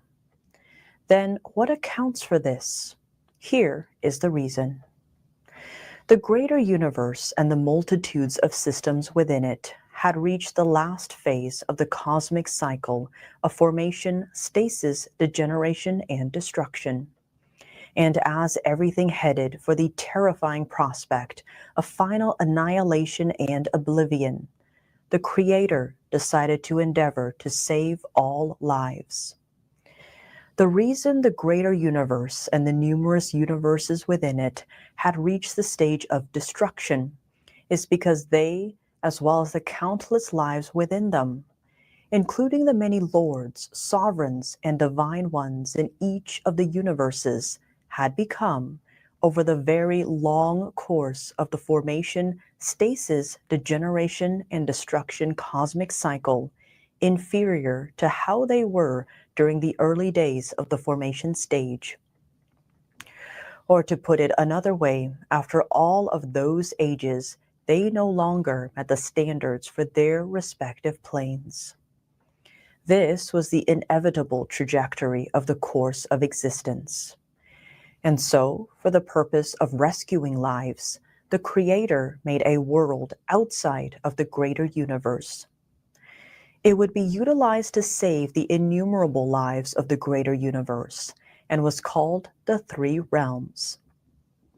Within the three realms, there are three planes of existence. The beings in the lowest of the three are powerless and without higher insight or wisdom, existing in an environment that is the most taxing and difficult to see through, and that is the human world. The people and beings in the second plane surpass only humankind in insight and wisdom, so they can see only how things are in the human realm and where they themselves are. Humans have referred to them as heavenly beings or demigods. The beings that are yet one plane higher can see how things are for beings in the two realms below them, as well as where they themselves are. And their powers of insight and wisdom are the greatest of the three realms. People here in this world have generally referred to these as deities or celestial beings. Yet none of the beings in the three realms have the power to see the universe as it truly is, nor to see the kingdoms and paradises where divine beings reside further above. Humankind thus lives in a state of unknowing, having the least insight and wisdom, and being incapable of seeing the essence of things. This was brought about by the Creator, and it was done in order to allow for beings' redemption on the eve of the final destruction. It gives them a chance to avoid that fate, if only they manage to hold fast to the goodness inherent in them, even in this delusory and trying world. It is indeed very hard. The only way to make it through is for lives to endure suffering and work off their karma at a time when lives are slated for elimination during this end point of the formation, stasis, degeneration, destruction cycle, and to preserve their innate goodness. Only then will they be deemed worthy of the future. When the final cosmic phase arrived, the Creator gave His approval for the greater universe's multitude of divine beings, sovereigns, lords, and the still more massive divine and enlightened beings overseeing each of the greater universe's different domains, to descend to the world and incarnate in human form. Here, however, all of their higher wisdom, powers of insight, and divine abilities would be sealed off.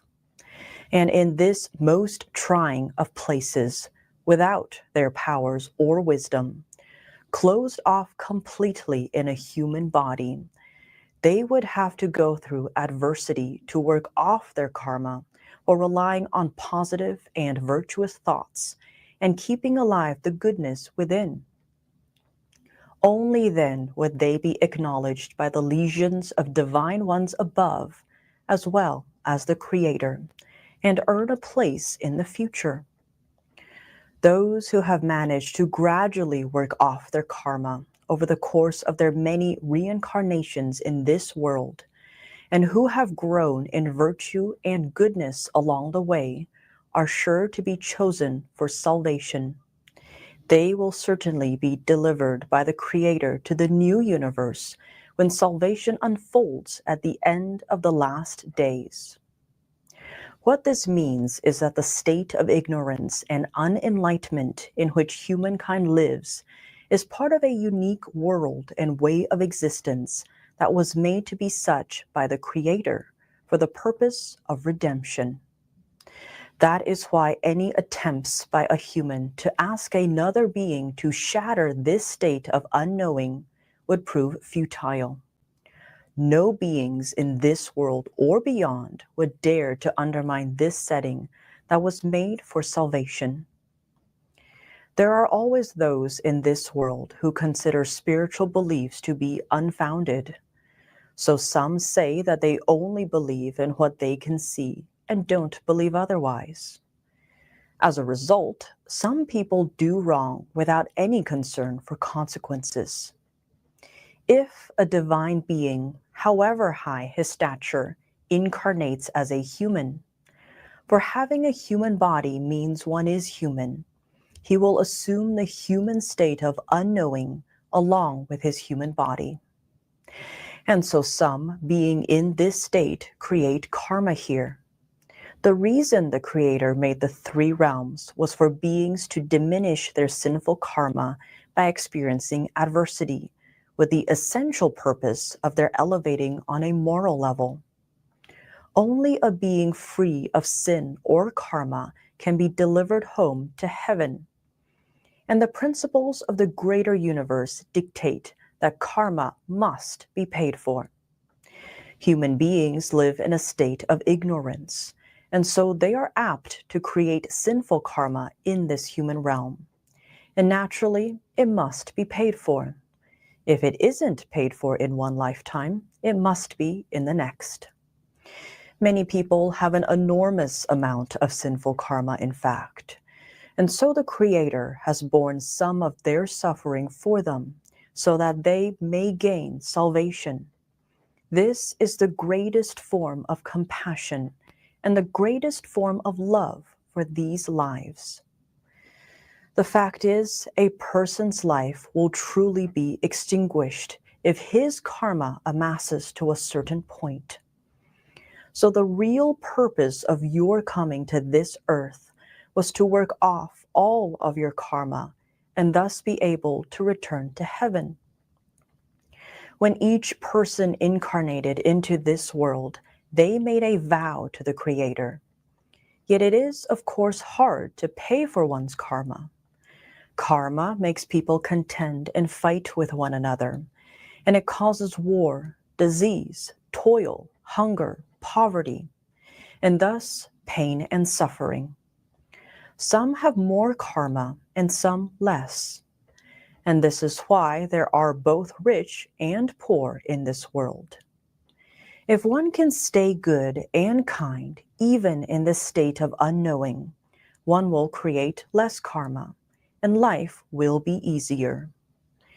All of this is to say that people's state of unknowing was made this way for their salvation, and to save the greater universe and vast numbers of universes. Since there are such incredibly significant reasons behind this state, the spell of delusion absolutely cannot be broken to suit human wishes. Some may wonder why the many supernatural beings on this earth don't do as man desires and lift the veil. The fact is, they wouldn't dare. That is because it was made to be this way by the Creator for the purpose of saving the greater universe and the multitude of beings. It is to allow for the redemption of these lives. Teacher Li Hongzhi, September 30th, 2024. Thank you for watching. If you would like to read the article, you can find it on ntd.com. Is this okay? Do I need to say hi? Okay. My name is Sean Ren, and I'm the second polish dancer at Fei Tian College. Is that too much? Can you repeat the question? Ooh, it's a tough one. I'll tell you the honest answer.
My name is Ryan Lee, and I'm a freshman here at Fei Tian College. My name is Kathy Wu, and I'm a second-year graduate student in the Department of Dance. My name is Jesse Browdy. I'm a freshman at Fei Tian College, and I'm studying Chinese classical dance. My name is Rachel Chen, and I received my bachelor's and master's from Fei Tian College, majoring in viola performance.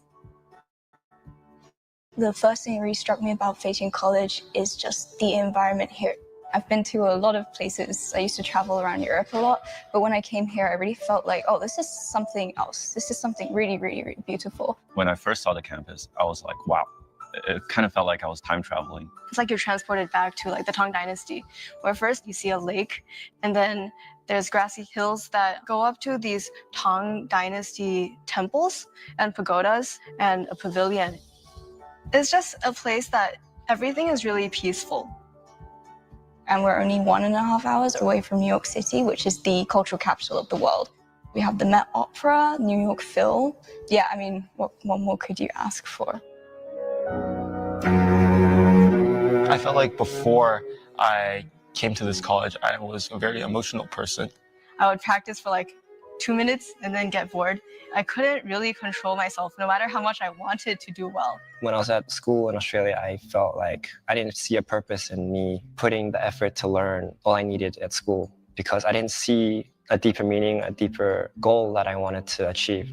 And then there was also the social media aspect where, you know, you come home from school and then, you know, like look at your phone and just every day like scroll, double tap, scroll, double tap.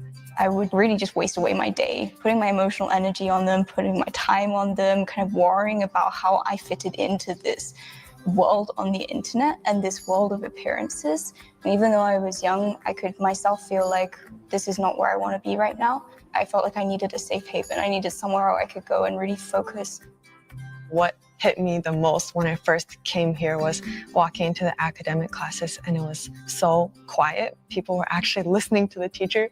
They actually looked like they wanted to learn. The school has a strict policy on smartphones for students. And I feel like with this special environment here, we have more interaction with each other and really build this friendship.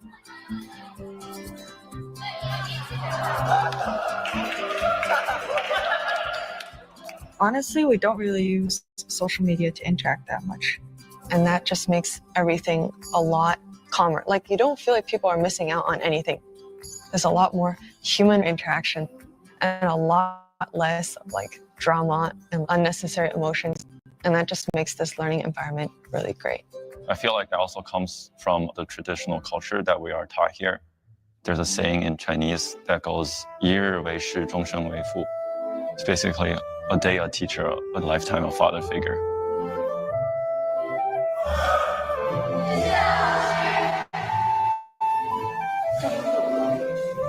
The teachers at Fei Tian really put in a lot of effort and really want to give the best to their students. I remember one year in Chinese class, we had students with 9 different levels of Chinese, and the teacher basically made a different curriculum for each student because they wanted each student to improve in their own way. In Chinese culture, you have this duty where like you take care of your parents when they grow old. There's like a lot of those stories. There's the 24 stories of people who were exemplary models of filial piety. One person laid on the ice of a lake to melt it so he could get fish to make soup for his sick stepmother. Like she wasn't even his mother, but like that's just the way his morality was, or that's the way the society was. And after learning that, when I look back, I felt like, wow, I should really be more grateful for my parents. Like I was such a troublesome kid and they did so much. And it just never occurred to me that I should be like, not just nice to them, but actually have this filial piety. And this is something that people have been doing for thousands of years. It's part of their culture. And it's something that I can incorporate in my own life too. Everyone here, the students, the teachers, all the faculty, everyone here is like a family. You never feel like you're an outsider here. There's always this sense of everyone is looking out for each other, thinking of other people. There's a really strong sense of the group. We feel more connected than just normal friends, and we actually feel like siblings as well. It just feels very warm being here. When people make mistakes, it's not about, oh my gosh, this person made a mistake, how could you do that? It's more like, oh, I want to really help this person and help them improve. You see people like, can you listen to this one passage? And they help each other do better. And then you actually feel that when they get gold or when they get to the final round, people are genuinely happy for them. And they find that their achievements are more rewarding than their own. That sense of community just feels very strong. And it's something that holds everyone together, and it makes you feel very like solid, like you have roots.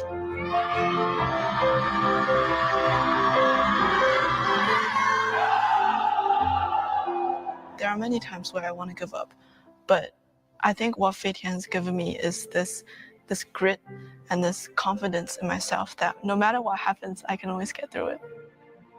I learned to keep going, to not stop. If we have class at 8:30 or 9, you always have to wake up earlier before that to get your morning workout done. And sometimes we would run the lake or do some ab workout or some jumps. Not only is it to train your endurance and your stamina, it's also to train your mind.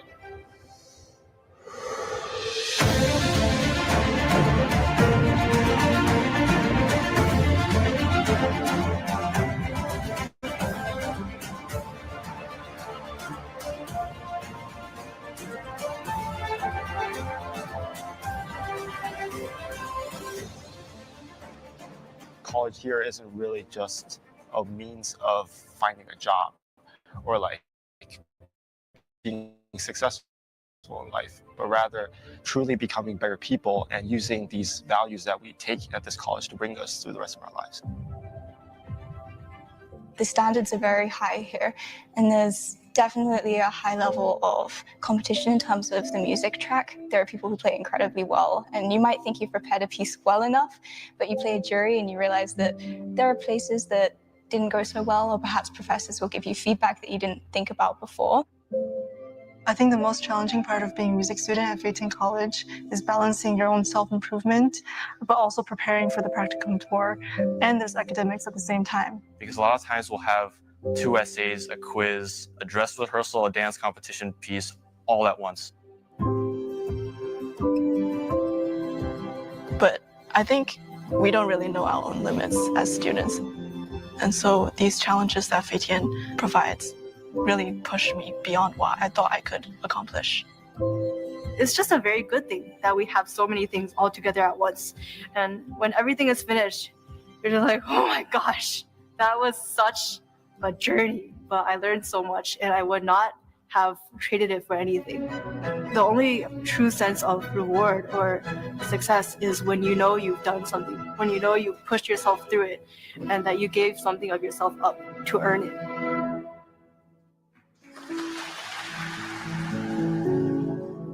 Here, we all practice Falun Dafa, and we all follow these principles of truthfulness, compassion, and forbearance. And in this school, I just see everyone being really selfless all the time and putting other people before themselves. And it really inspires me. There was always someone I could talk to, someone I could lean on to ask for help and their guidance. I think that was a really big aspect on me being able to, solidify my faith, because when I was in Australia, I didn't really wholeheartedly believe in this faith. Only until when I came here and I see everyone else going through the same things and they are still pushing themselves to the limits just so they can, be better as a person, be better as a dancer or a musician so they can further their craft. My parents started practicing in the late 90s, right? So naturally, when I was born a couple of years later, I was brought into this environment. As I grew up, it's probably typical of teenage boys, and you start getting a little rebellious. You don't really care that much, and you kind of start doing your own thing. But luckily, my mom had me playing violin, so I think she kind of knew that she would send me here one day, that only a place like this could truly change me. And it was literally like the moment I first entered. I think when I walked on campus, I looked around the beautiful temples, interacted with some of the best people I've ever met. I think that instantly just dug out something that was pure in my heart, that has been buried for a long time. One of the main principles of Fundado is to look inside yourself. No matter what happens, no matter what kind of conflicts you get into or something goes wrong on stage, even if it's not you, you look inside yourself and see what you can improve. And a lot of times we'll have conflicts, like, oh, we should do this, or we should do that.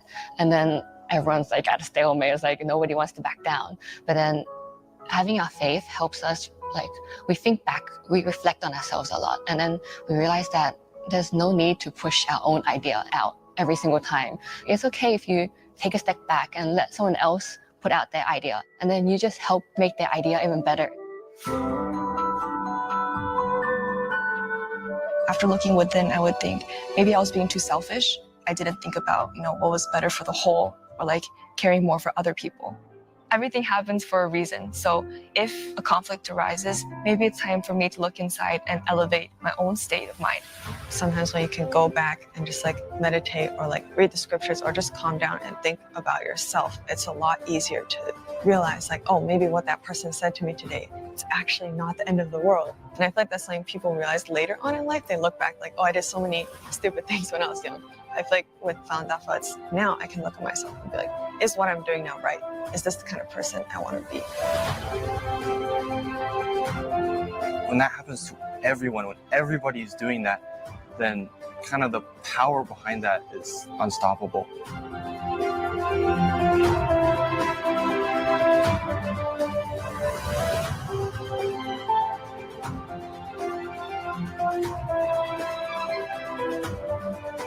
So part of our curriculum, we have this thing called practicum.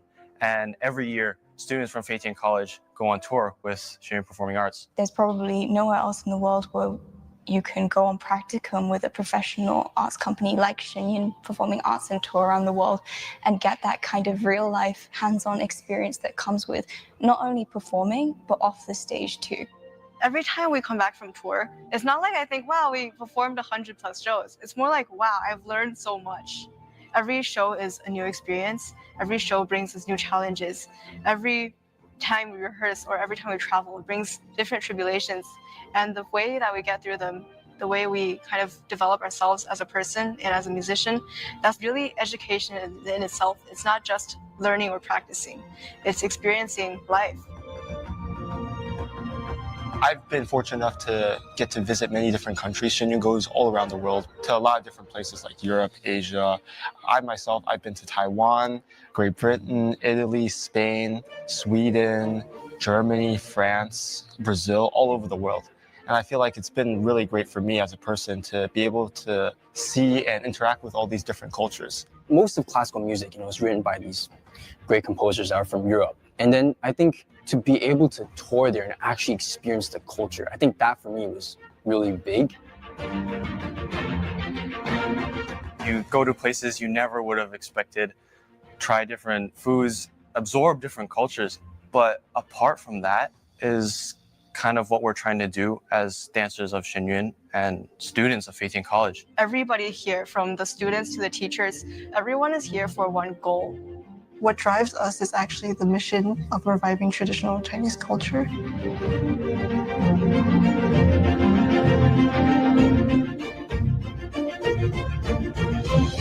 I have never seen anything so wonderful as this. And to see Shenyun work so hard to bring back the best that civilization has ever created. Chinese civilization is so powerful. Shenyun has saved so much before it was too late. 其实我看从头看到我一直在流泪。这么美、这么漂亮的演出，我们能看到，在中国不允许的。 This is the real China, and it's being suppressed. I was actually choked up at the end because I thought about all the work and the dedication that the artists put into this, and I thought, man, oh man, what an achievement. If you're a teacher, teaching them at that high level, the reward for that teacher is beyond measure. They're obviously inspired by something greater than themselves. I think that just shines from them. I can see the spiritual discipline in their physical discipline. I can see their commitment and their sacrifice to be able to perform this tonight, which is a real honor to be able to partake in that. When you improve as a person, the art that you produce is more pure and more beautiful. Only really by elevating your moral character do you have something that's meaningful to others. Here in Fei Tian College, I think the biggest benefit I've gained is finding self-worth and self-purpose for a better cause, a bigger cause. Sometimes I take a step back and it's a little bit humbling, I guess, to be doing something this big, to be sharing something this divine or this ancient, which is Chinese culture, with the whole world.